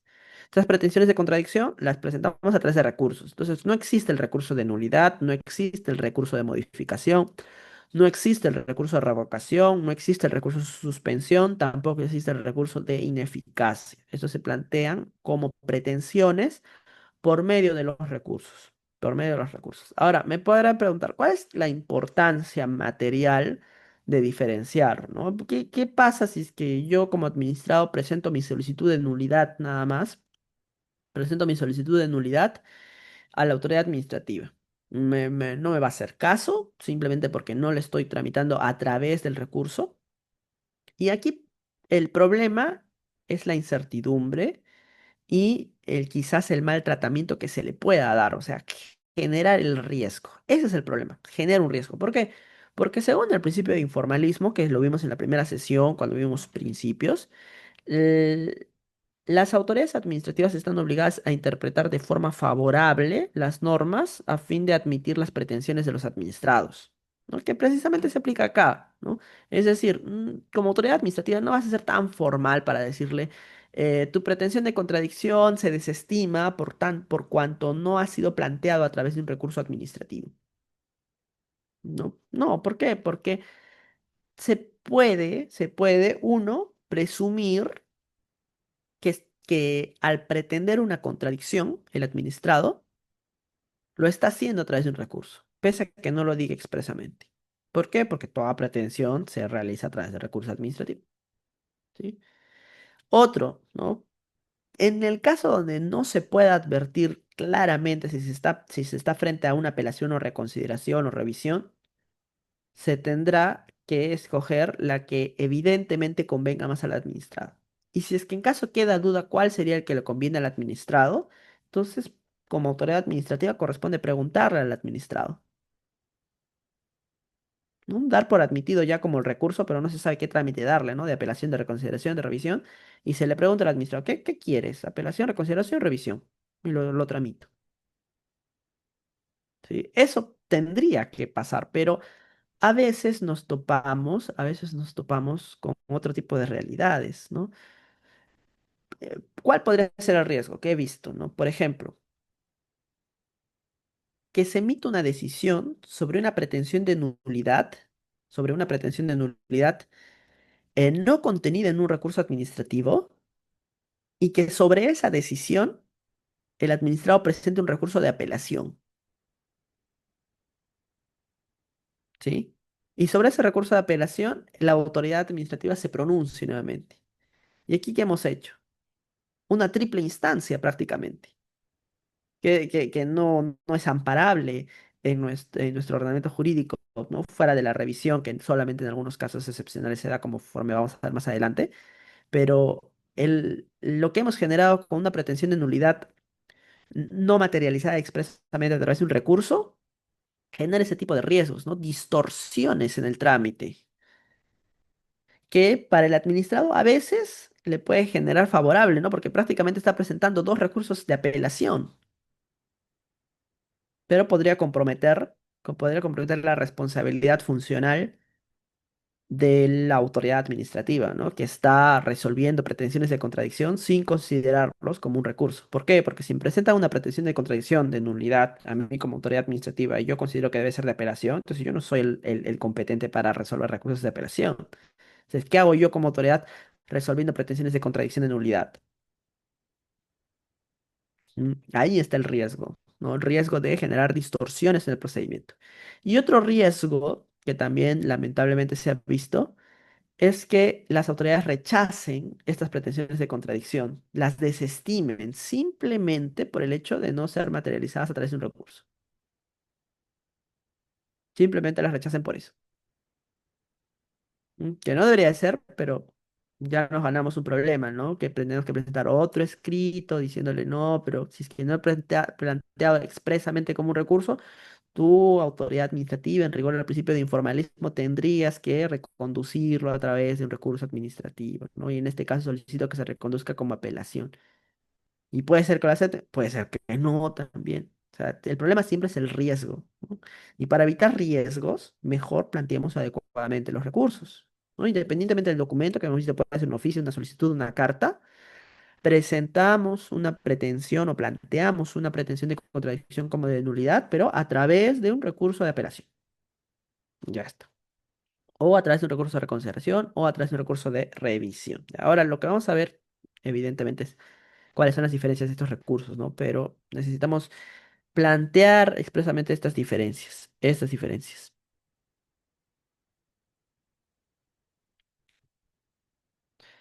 Ahora, ¿cómo presentamos recursos administrativos?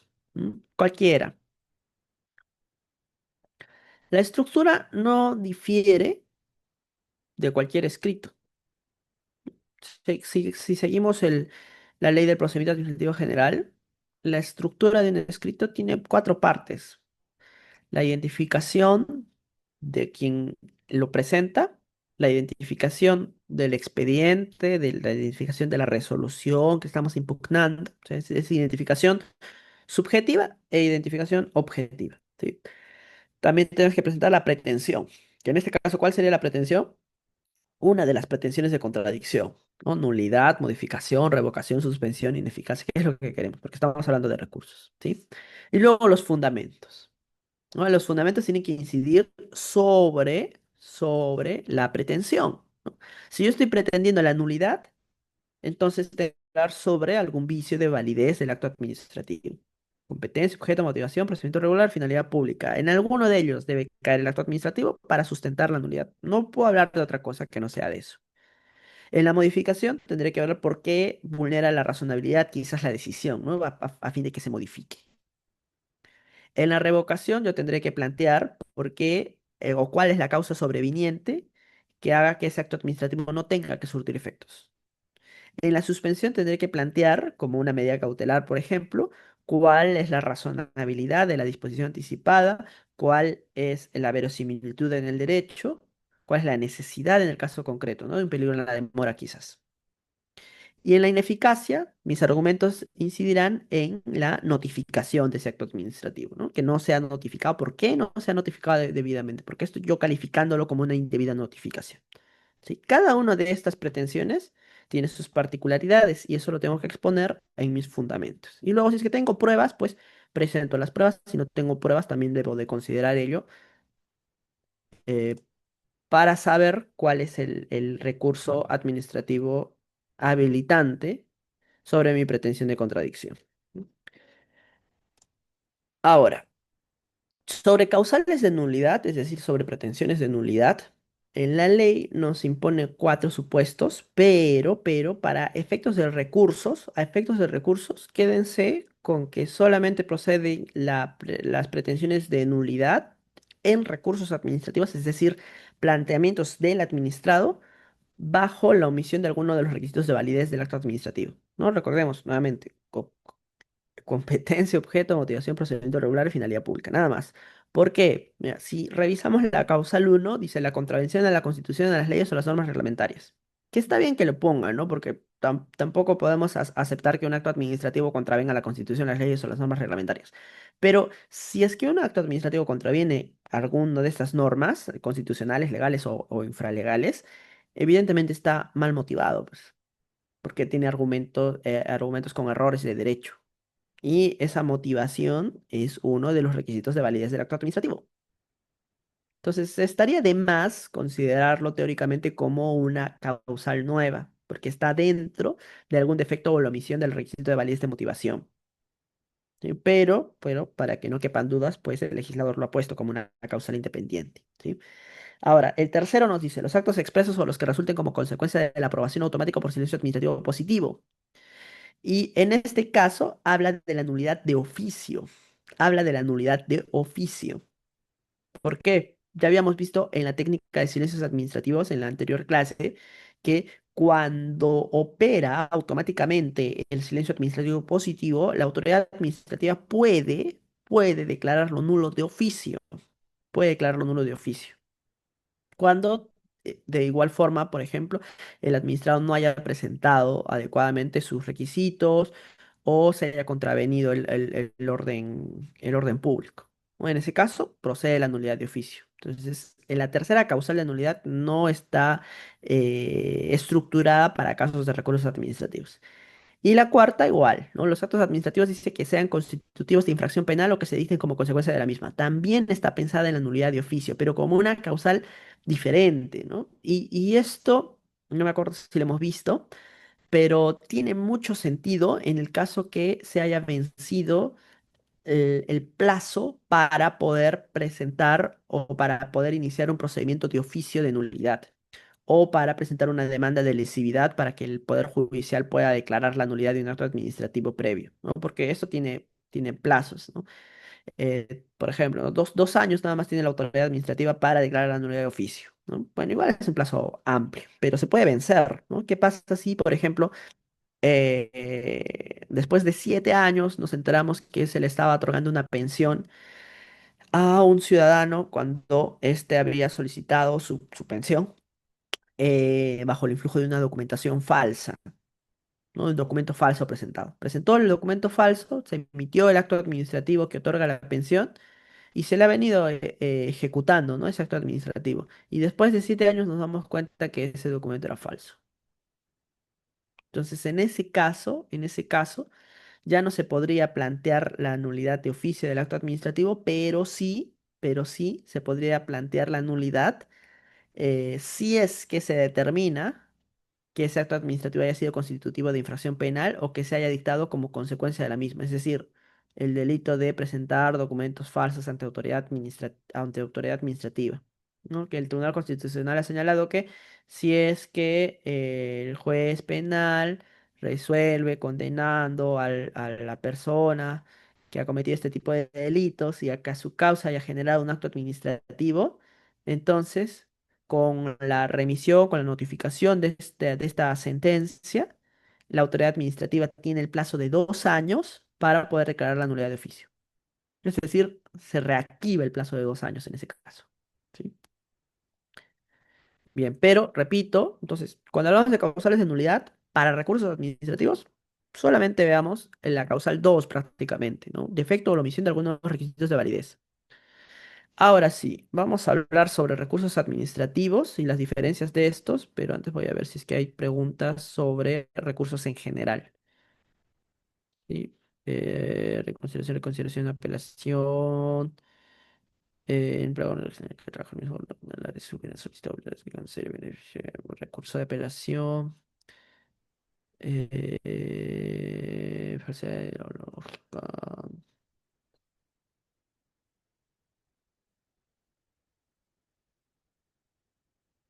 Ya, no hay preguntas sobre recursos en general, sí hay preguntas sobre la tipología de recursos, pero antes de eso vamos a desarrollar las diferencias y después vamos a ver con las preguntas, ¿sí? Bien. En la ley del procedimiento administrativo general tenemos tres recursos, nada más que tres recursos, ¿sí? Reconsideración, apelación, revisión. Queda claro que a través de los recursos se presentan pretensiones de contradicción, ¿cierto? Clarísimo primero.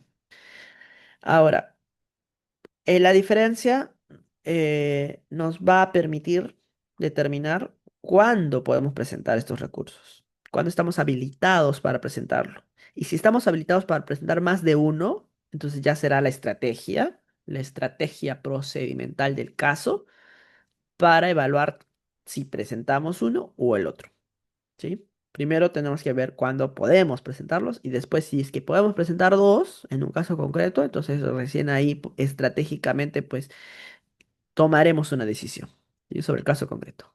Bien, vamos.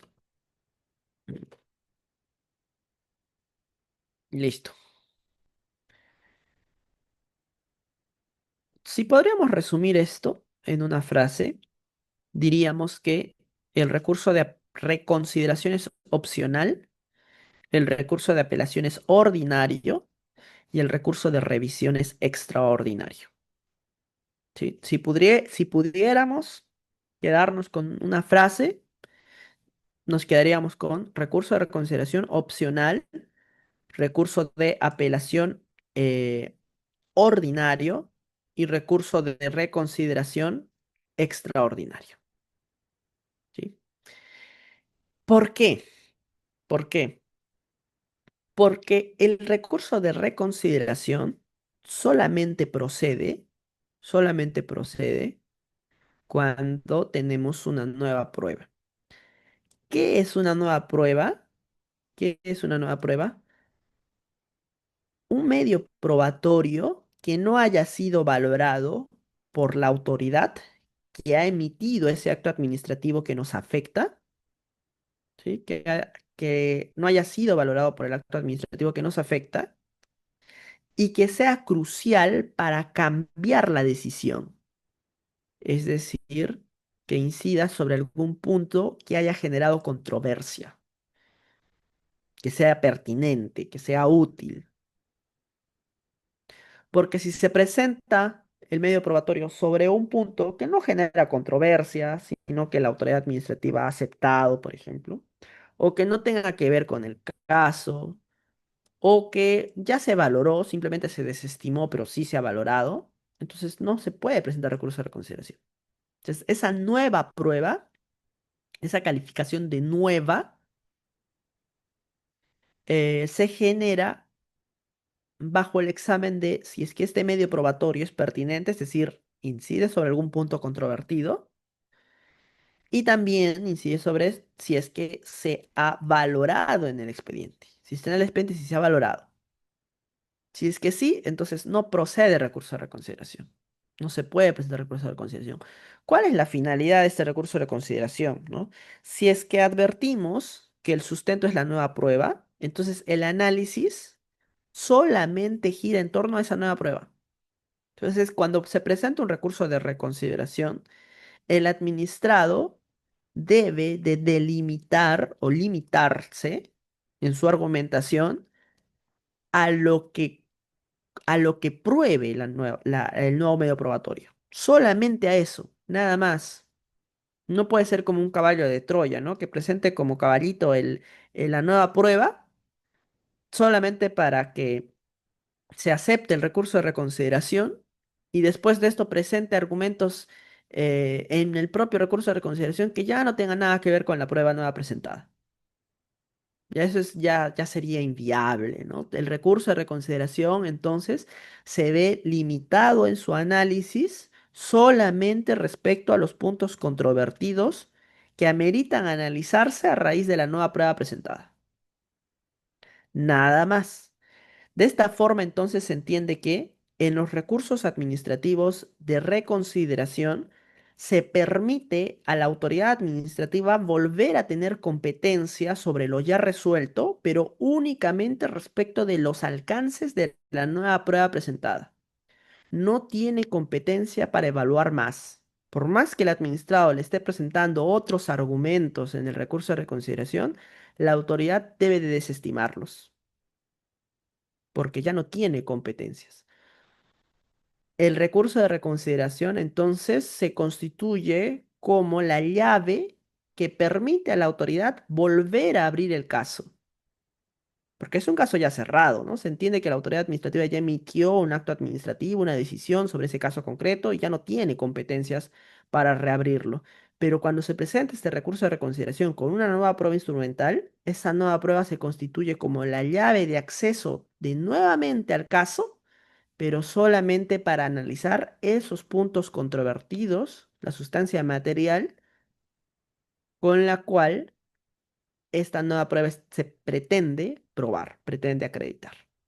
Es por ello que el recurso de reconsideración lo resuelve la misma autoridad que ha emitido ya el acto administrativo que se está impugnando.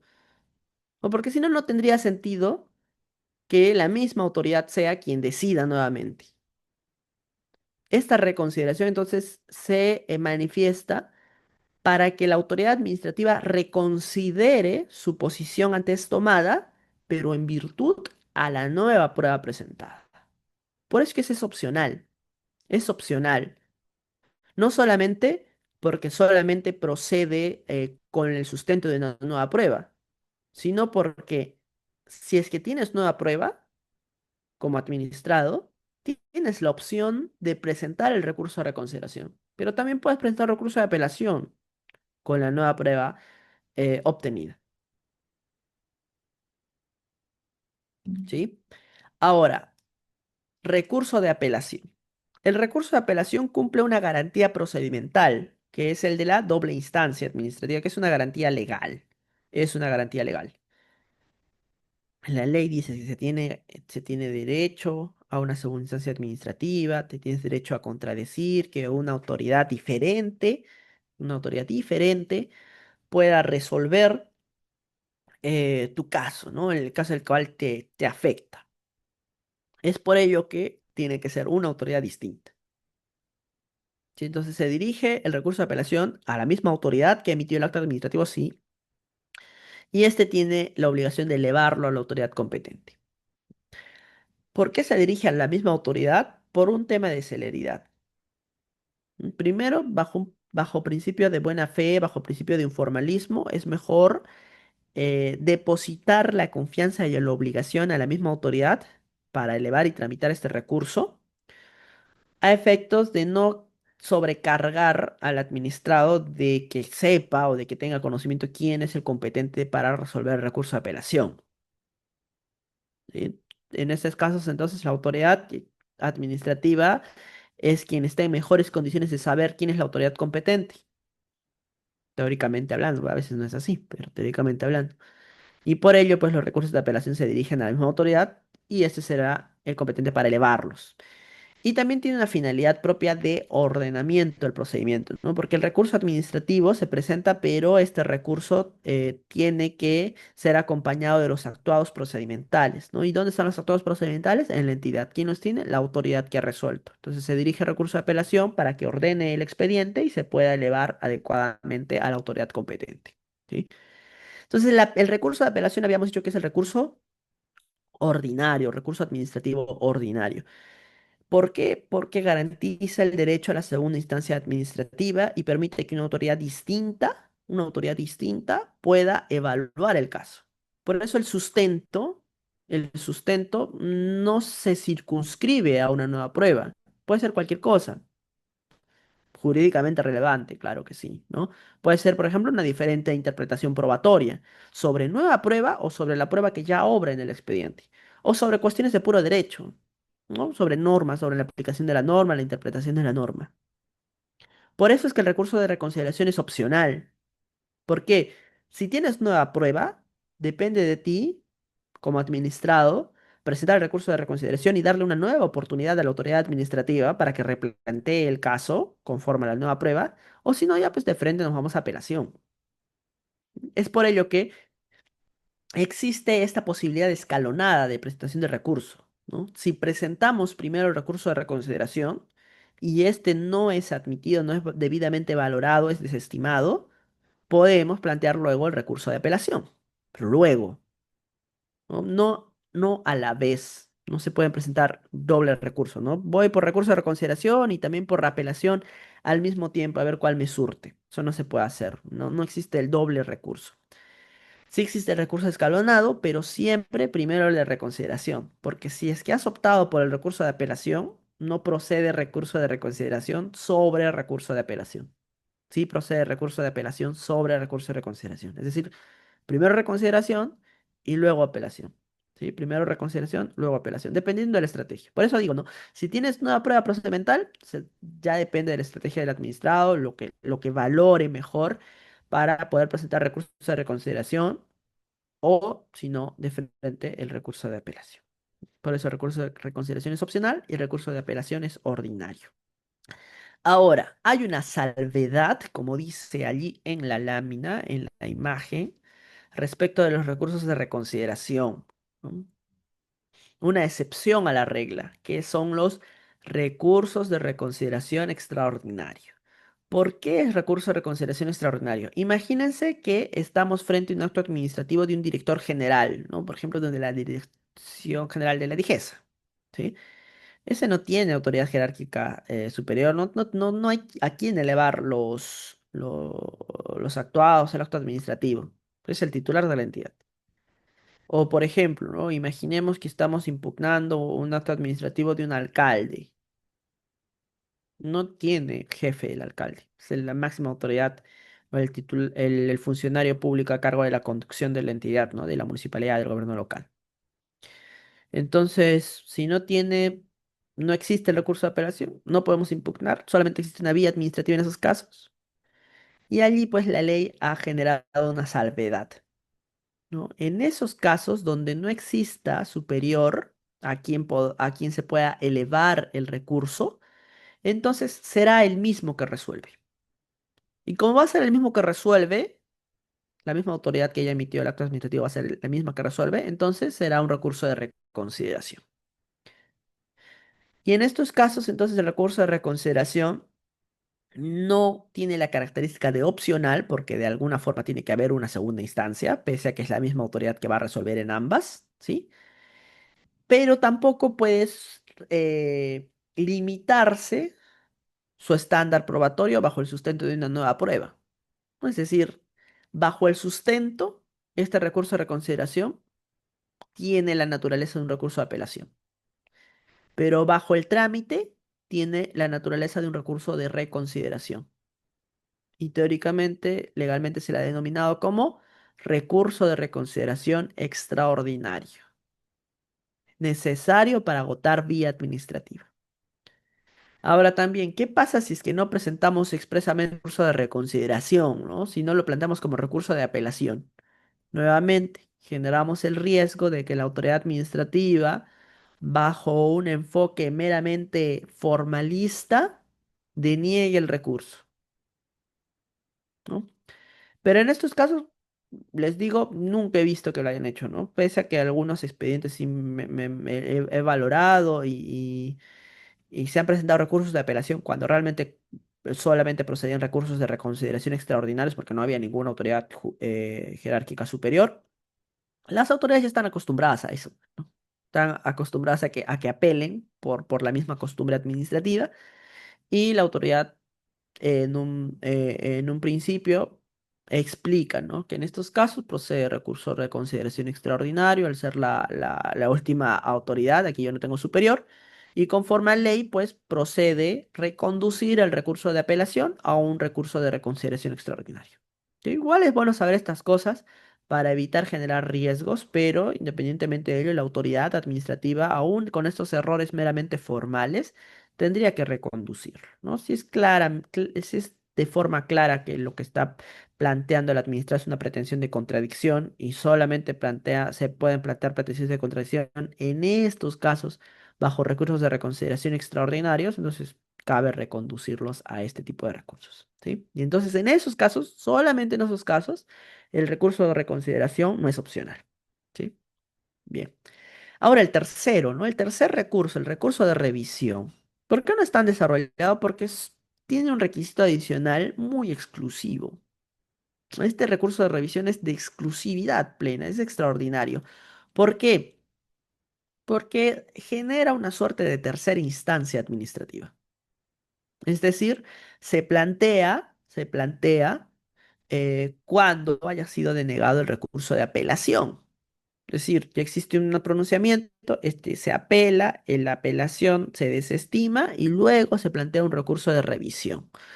Pero para ello, tiene que haber un requisito, un presupuesto legal. La ley tiene que habilitar expresamente al administrado que se puedan presentar este tipo de recursos, o sea, de revisión. ¿Y cuándo se da esto? Cuando, cuando las primeras autoridades, es decir, la que emitió el primer acto que se está contradiciendo y la segunda, el acto que ha resuelto el recurso de apelación, ambas autoridades no sean de competencia nacional. Por ejemplo, pueden ser local, regional. ¿Sí? En esos casos, el legislador puede establecer que una autoridad de competencia nacional resuelva en una suerte de tercera instancia administrativa.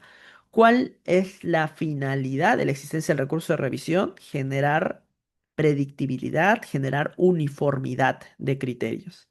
Como lo hace, por ejemplo, bajo un símil, los recursos de casación, ¿no? Algo así.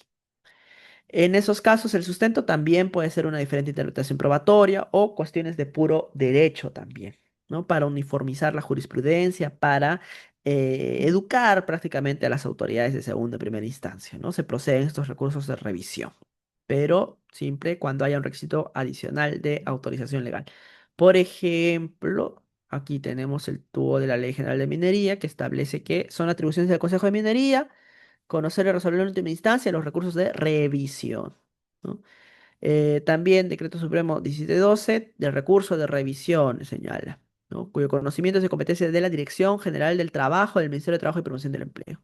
También la Ley General de Inspección del Trabajo también señala, ¿no? El recurso de revisión es de carácter excepcional y se interpone ante la autoridad que resolvió en segunda instancia efectos que lo eleve al Tribunal de Fiscalización Laboral. Expresamente lo señala para efectos del recurso de revisión. Bien. Ahora sí, conforme a esto, vamos a ver algunas preguntas que sí sé que había algunas sobre recursos, sobre recursos. A ver, colega Peter Oncoy dice, se realizó el recurso de reconsideración, pero en la resolución de alcaldía dio por agotada la vía administrativa. Según la entidad presumía que se notificó, asimismo no se notificó personalmente, vulnerando los derechos del administrado y abuso de poder. ¿Cuál sería la omisión de la entidad? Me parece que estamos mezclando un poco. No sé qué no se notificó. No se notificó la resolución de alcaldía, no se notificó la resolución que evaluó el recurso de reconsideración. ¿Qué se está impugnando? ¿La resolución de alcaldía o la resolución de alcaldía eh, evaluó el recurso de reconsideración? ¿Sí? Pero sobre ello podríamos advertir una cosa, ¿sí? Si es que se está impugnando una resolución de alcaldía, entonces no proceden recursos de apelación, ¿sí? ¿Me siguen? ¿Por qué? Porque el alcalde que emite la resolución de alcaldía no tiene una autoridad superior.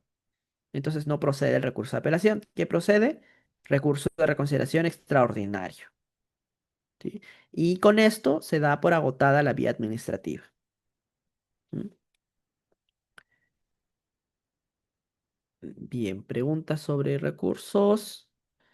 Bueno, la nulidad del acto administrativo, dice Luis Sanz, ¿trae consigo responsabilidad administrativa civil y penal? Depende, depende. ¿Por qué? Porque a veces las nulidades se generan simplemente por diferente interpretación de las normas.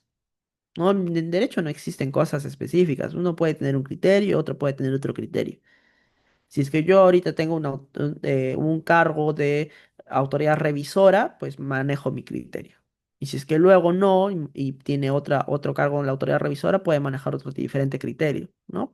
Cuando se generan las nulidades, no significa necesariamente que el criterio sea el único, porque recordemos que en derecho siempre nos manejamos por diferentes interpretaciones, ¿sí? Entonces, per se no. ¿Cuándo sí podría generar responsabilidad administrativa, por ejemplo? Cuando existan ilegalidades manifiestas, o cuando ya no tenga ninguna salvedad, cuando manifiestamente haya sido nulo, ¿no? Cuando el error sea claro, por ejemplo, que no se haya seguido un precedente vinculante específico establecido, o no se haya motivado para nada el acto administrativo, y a sabiendas, ¿no? Que se ha cometido un acto ilegal. Ahí se podría generar responsabilidad administrativa, civil, si es que hay un daño, y penal, bueno, cuando sea gravoso, ¿no? Porque recordemos que lo penal es última ratio.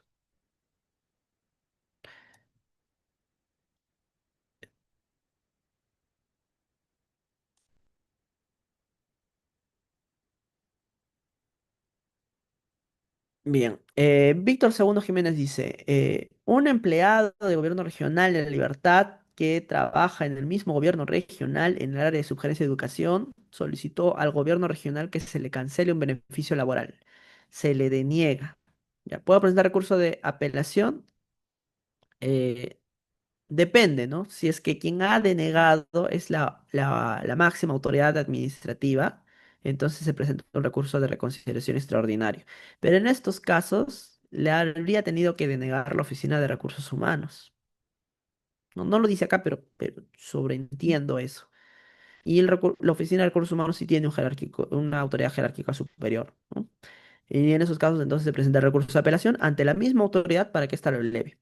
No nos hagamos muchos problemas como administrados sobre quién vaya a ser la autoridad que sea competente para resolver recursos de apelación, porque se presentan ante la misma autoridad que ha emitido el acto administrativo. Y otra cosa también, ¿no? No podemos hablar de agotar la vía administrativa si es que no hemos presentado recursos de apelación. Se agota la vía administrativa con el recurso de apelación. Bueno, con la decisión sobre el recurso de apelación. ¿Mm?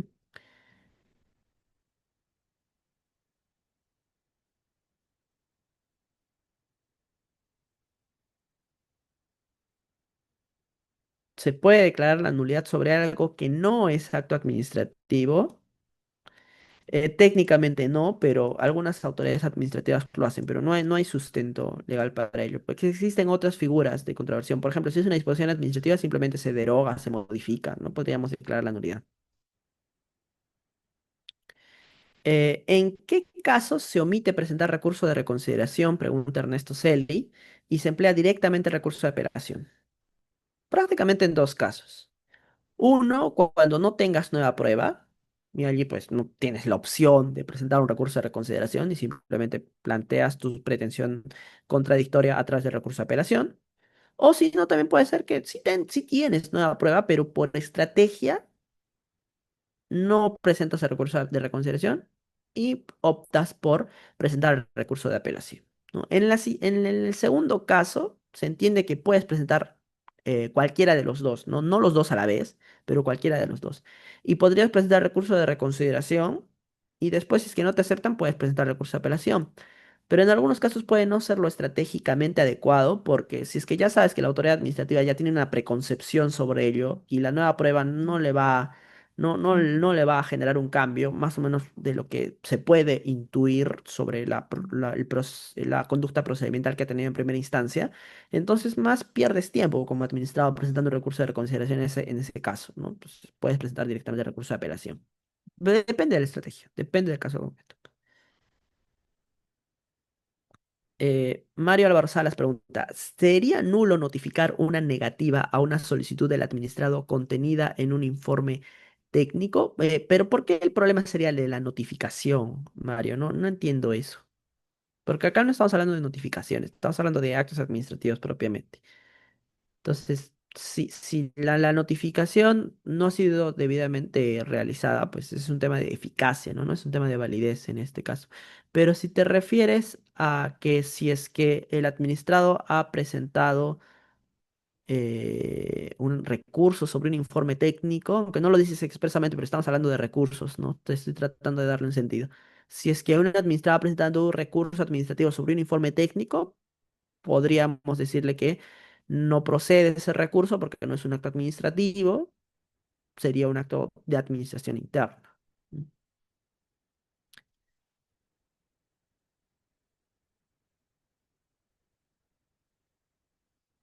A ver, preguntas sobre recursos. Acá está.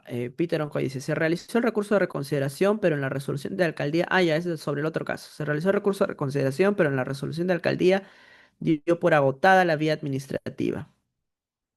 Ok, según la entidad presumía que se notificó.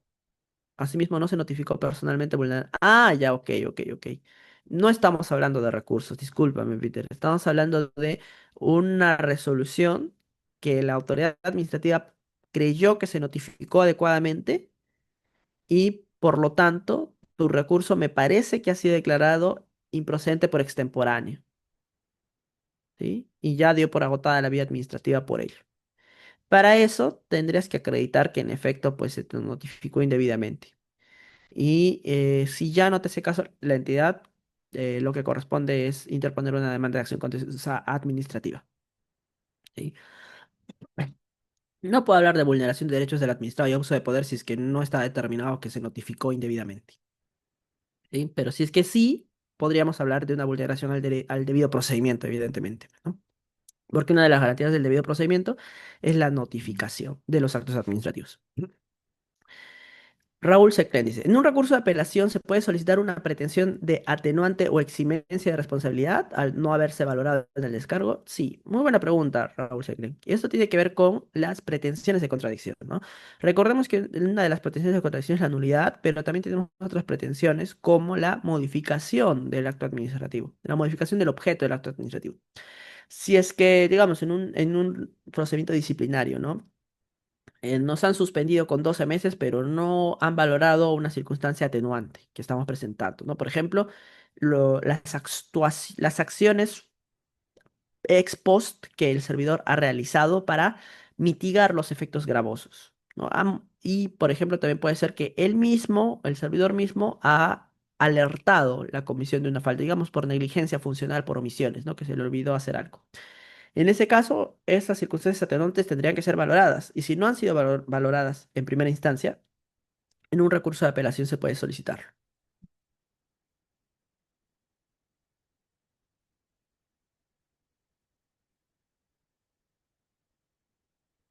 Bien, Víctor Jiménez Gallardo dice, ¿ante quién puedo presentar un recurso de apelación si es que la autoridad que ha emitido el acto administrativo es la última instancia? Ante la misma autoridad. Y se presenta ya no recurso de apelación, ojo, sino recurso de reconciliación extraordinario conforme a la lámina, ¿no? ¿Por qué? Se dirige al mismo órgano y ese mismo órgano resuelve. Y recurso de reconsideración extraordinario es aquel que se impugna un acto administrativo emitido por una autoridad que ya no tiene superior jerárquico. Y por eso esa misma autoridad resuelve, ¿no? Y en esos casos, pues, el sustento no se supedita a nueva prueba, ¿no? Porque esa es la salvedad.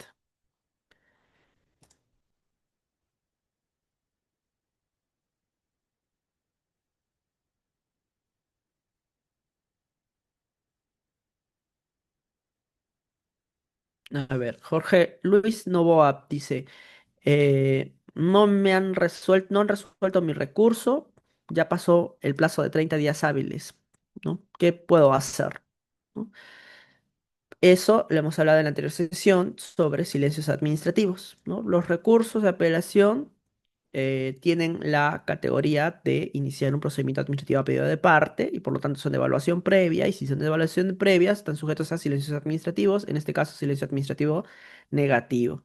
El silencio administrativo negativo genera la facultad del administrado de esperar a que la autoridad se pronuncie o si no, pueden dar por agotada la vía y ya acudir a la siguiente instancia, ¿no? Que en este caso sería la instancia judicial. Depende del administrado, lo que quiera, lo que considere, lo que sea más estratégico para su caso. Para la nulidad y revocación, la municipalidad tendría que regularlo a través de una ordenanza o solo basta con tener la base de la ley 27444. Solo basta con la ley, solo basta con la ley. Y eso, si la municipalidad lo regula, no podría contravenir la ley.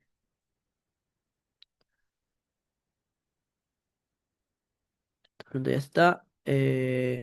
Dice, soy órgano sancionador y me presentaron un recurso de nulidad a la resolución de sanción, pero la norma me dice que solo son recursibles la apelación y reconsideración. ¿Qué hago?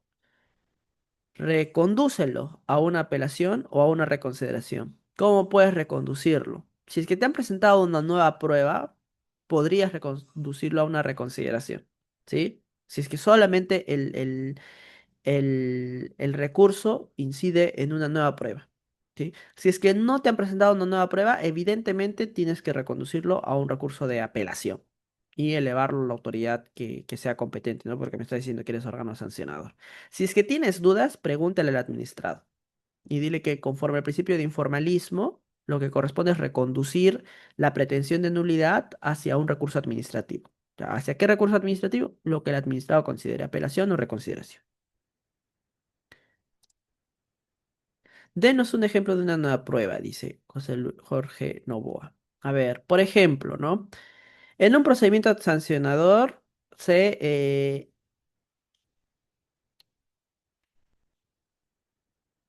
considera que no se ha vulnerado el debido procedimiento, ¿sí? Yo reviso las cámaras de seguridad de mi domicilio y advierto que el notificador ha fabricado notificaciones, ¿no? Es decir, al no verme en el domicilio, al no presentarse ninguna persona mayor de edad que dé razón a las notificaciones, la ley exige que se practique una primera y segunda visita. Pero en este caso, lo que ha hecho el administrado, perdón, lo que ha hecho el notificador, es fabricar una notificación. Que en una misma visita ha tomado fotos, ha hecho videos, como si estuviera notificando en 2 días distintos. ¿Sí? Y eso yo lo tengo grabado. Eso yo lo tengo grabado. Estas pruebas, las grabaciones, ¿están en el expediente? No están. ¿Estas pruebas son importantes? Sí, porque advierten una vulneración al debido procedimiento. ¿Sí? Advierten una vulneración al debido procedimiento. ¿Son nuevas pruebas? Sí. ¿Por qué? Porque no están en el expediente y aparte, contradicen uno de los puntos controvertidos analizados por la autoridad administrativa, que es el debido procedimiento. Entonces tengo el sustento para presentar un recurso de reconsideración. ¿Necesariamente tengo que presentar recurso de reconsideración? No. ¿Por qué? Porque el recurso de reconsideración es opcional. Si yo tengo una nueva prueba, puedo presentarla con el recurso de apelación, pero también opcionalmente puedo hacerlo a través del recurso de reconsideración, ¿no? Que depende, en este caso, la estrategia, ¿no? ¿Qué tan probable es que la autoridad administrativa que ya vio mi caso pueda revertir las acciones con esta nueva prueba? Quizás sí, quizás no. Eso se tiene que evaluar en cada caso concreto para ver cuál es el recurso conveniente.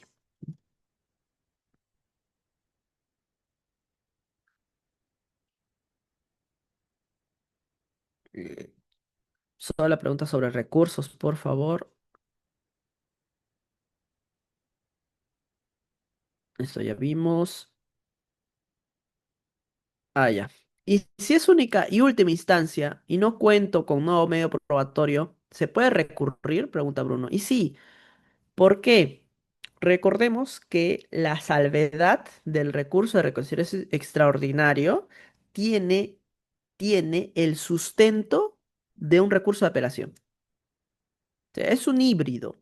El recurso de reconsideración extraordinario se tramita como un recurso de reconsideración, pero el sustento no es el de un recurso de reconsideración, es el de apelación. Entonces, si no tienes prueba, igual presentas el recurso de reconsideración extraordinario, que se tramita como un recurso de reconsideración.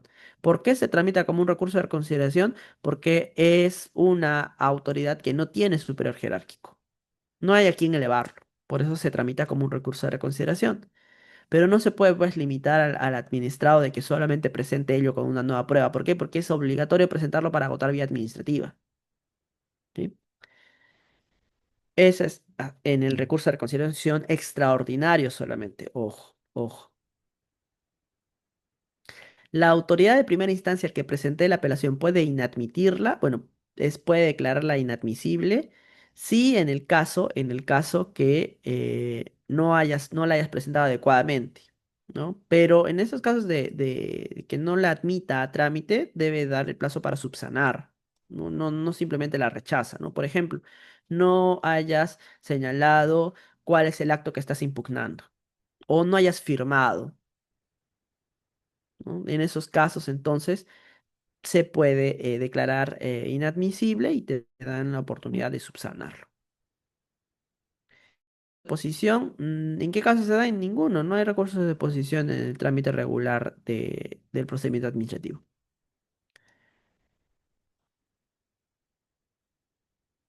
A ver, Peter Oncoy, creo que estás repitiendo mucho la pregunta, me parece que estamos siguiendo en lo mismo. Igual, si es que tienes dudas sobre tu caso en concreto, porque ya hemos visto eso, puedes escribir en el WhatsApp y podemos ver casos concretos. ¿Sí? Porque me parece que tu pregunta no es sobre recursos, es sobre notificaciones. ¿Sí?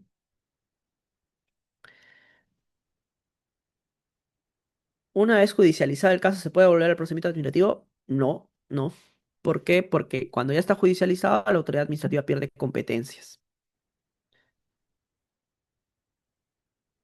Interpongo recurso de reconsideración, dice Raúl Portocarrero, ante la sugerencia competente. Y al ser declarado improcedente, interpongo recurso de apelación. Ok, para que sea visto por la gerencia competente. Pero resulta que la gerencia y la subgerencia están a cargo de una misma persona. Ok. Usualmente se genera esta situación cuando se asume por encargatura. Ajá. ¿Hay alguna causal de nulidad allí? ¿Se considera que son la misma autoridad o distintas? Muy buena pregunta, Raúl Portocarrero. En estos casos, si es que ha emitido una misma persona, ¿sí? Diferentes actos administrativos que resuelven lo mismo bajo la condición de diferentes autoridades, pero es la misma persona, se tendría que plantear la nulidad por no haberse abstenido, ¿no? Por no haber planteado su abstención. ¿Por qué? Porque una de las causales de abstención, el artículo 99 del TUEL-PAC, establece que quien ya haya emitido una opinión, una decisión como autoridad sobre el caso, es decir, como autoridad de primera instancia, no puede emitir otra decisión porque ya se supone que tiene ya una preconcepción sobre el caso concreto, ¿sí? Y en este caso, el recurso no solamente tendría que indicar la causal de abstención a la cual tendría que acogerse, bueno, tendría que haberse acogido, sino también cómo esto vulneró el debido procedimiento, ¿no? Quizás en la motivación replicó sin mayor lucidez los argumentos planteados en el recurso y se entiende porque era la misma autoridad, ¿no? Pero, es decir, no basta alegar la causal de abstención no planteada, sino cómo es que materialmente se efectuó el debido procedimiento con esto, ¿sí? Pero sí, tendría que haber planteado su abstención. El recurso de reconsideración para el uso de Ernesto Celi procede cuando la autoridad no ha valorado alguna prueba importante. No, no, no, no, no, no, no, no es lo mismo, ¿no? Si es que la prueba ha estado en el expediente, entonces no es nueva prueba, pues. Entonces no procede el recurso de reconsideración, ¿sí? El recurso de reconsideración procede cuando, primero, primer supuesto, la prueba no está en el expediente. No ha sido valorada por la autoridad, pero porque no está en el expediente, ¿sí? Y otro, cuando la prueba, esa prueba misma, sea importante en el sentido de que ataque alguno de los puntos controvertidos del caso. ¿Hasta cuándo termina el plazo para presentar la revisión de una sentencia y proceso contencioso administrativo? No estamos hablando de esos tipos de recursos. Ok, ok, ok. Y creo que terminamos. Ah, ya, faltan plazos, ¿sí? Plazos rapiditos nada más. Para apelación y revisión, el plazo que tiene la autoridad administrativa perdón, el plazo que tiene el administrado para presentar esos recursos es de 15 días, ¿sí? 15 días hábiles para presentar los recursos.